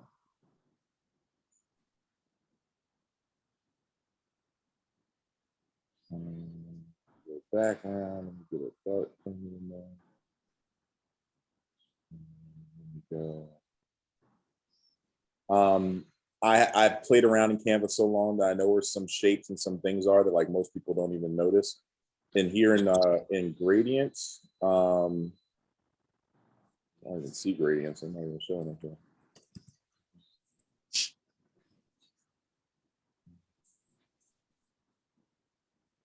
I'm looking for, oh, did I spell gradients wrong? I definitely did. I'm looking for this little slash. That's not it. That's not it. This is it.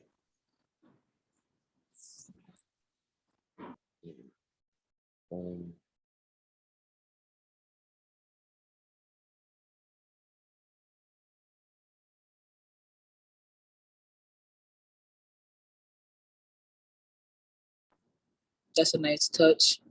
Okay. Yeah, nice little color pop to go with it.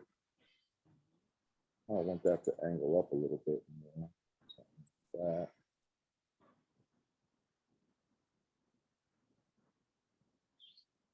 Maybe give him a little bit of a curve.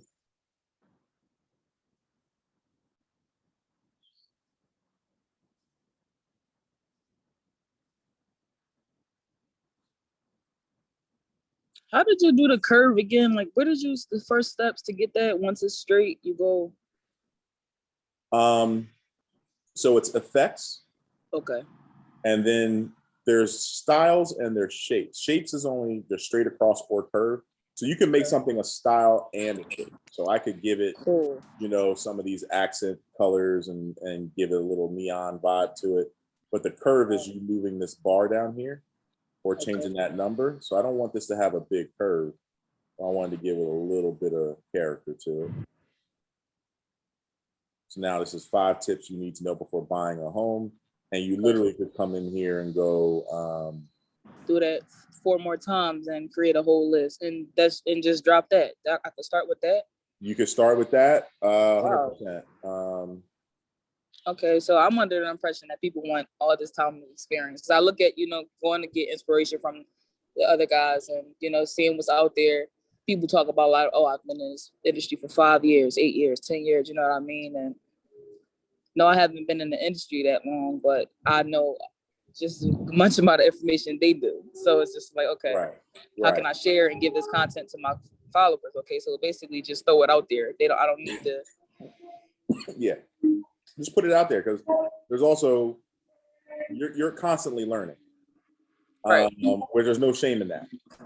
So as you're learning stuff, you can present it to other people. You don't have to present it as if you just learned it, but like share stuff that you just found out that you think is worthy of people knowing, and let that be, one of your tips. Okay. Actually, in elements here, you can actually type in the number 1 and come up with other types of ones that you could use. Like it could be you could do the little the balloons people be doing for their birthdays. 1. Here goes the tip. And then that could be like a slide, like you said, the carousel style. And it's easy to make it. You just got to go in here, type the word 2, find the same 2. Okay. Swipe him out. So on and And so again, the other thing is, of course, I don't know what your logo is, but figure out some place for your logo to go in here. Make sure the colors match your logo. Okay. Sometimes I do it where like I just like it to have, I do a bunch of gibberish in here. Let me put real words. That looks crazy. Clearly that's not the tip, but Got it. I get it to whatever size I want that I think feels right. A little bigger. Oh, too big. And the only thing else I might do other than adding a logo is like sometimes I'll add like lines, because lines give people like good direction when they're looking at a graphic of like where they should be looking. So I'm thinking maybe the square box. Let's go in here. Get that guy out here. So basically, to sum it up, content creation, and to my understanding, is basically summing up and all of the notes I have and all the information I have, actually putting it out into something that it makes it look pretty for my audience, basically. Let it speak for your brand, but it goes beyond looking pretty. It's you have to have consistent content to stay relevant. So, Of course, what are you going to put out? And if you put out something that doesn't look as good as your competitor, well, then someone's probably going to side with your competitor. So right. You have to think about it from that standpoint that I'm going to be more frequent in putting content out than my competitor. My content's going to look better than my competitor, and it's going to be more useful information than my competitor has. Those things trump experience. Doesn't matter your comparison been doing it for 10 years. Okay. Your competitor can't service everybody. There's somebody, everybody got room for to do some business. Right. Because people go with who they like anyway, not just necessarily who they. I was preaching this yesterday. You buy from who you like. I was there. Oh, you was there? You was there? Yep. Nice. You buy from who you like. So again, this isn't a final drawing, but this is what I'm talking about. Like, come up with a heading, and then like next time you do something different, maybe this becomes part of your brand. This tips and this neon, and now this is 5 tips, to restore your credit score. Okay. Down there. You want to start getting next level. Say it again. That was very helpful. Thank you. I'm glad. Another thing you can start to get into too is like adding more graphics to stuff like this. One of my guys actually, let me see if I can show his account on here. When you mean graphics, you mean like images and like memes, not memes, but like GIFs and stuff like that? When I say graphics, images would be the word. Like anything visual is a graphic. Okay. You can even say a video is a graphic. Okay. But typically when I think I'm using the word graphics, I'm usually using like still images. So this is graphics. If I were to add something in here, like a circle, that circle is an added graphic. If that was clip art, like let's say it was, which they actually have some good ones in here too. Boy, that's a graphic. So I can put him down here. Like what we got going on ain't got nothing to do with a little kid, but let's say this was, I didn't have a number here and I wanted to put some words here, but I didn't want it to cover up the kid. So all right, let me take the word opportunity, put that down on the next line, put the word. So now I can kind of have the words like go around them. Okay. But that would be like me working on these graphics. Like I guess I kind of use that as an all catch-all word for visuals. But yeah, you could start creating visuals, graphics, whatever, that really now speak even more so to your words. If you were talking about credit, maybe there's like some credit cards sitting here in the corner of this picture. Okay. Buying a home, maybe there's a little house sitting in the corner of the picture. All those little things, especially if they make sense and they look right and you didn't force it, it's just going to make your stuff go bigger and better. You'll know, like when you come across someone on the gram and you see something they posted and you're like, wow, I like that post, or maybe you bookmark it. They probably had some element of graphic design go into what they were doing. Let's see here. Go to the gram. Those services. So this used to be one of my clients. One of the things I do for folks, and I don't even know if we have anyone else still watching on Facebook or not, if it's just us. Let me just check. But I love to do it where like I provide a service for someone almost like I'm teaching them. So I do consulting where it's like, all right, I'll do a 3-month engagement or a 6-month engagement. And over that period, I'm helping you create your visuals, but I'm teaching you how to do them yourself. Dude, Armand is crushing it. I used to do Armand's social. I don't anymore. You see how he's evolved. I'll go all the way back to the beginning. Okay.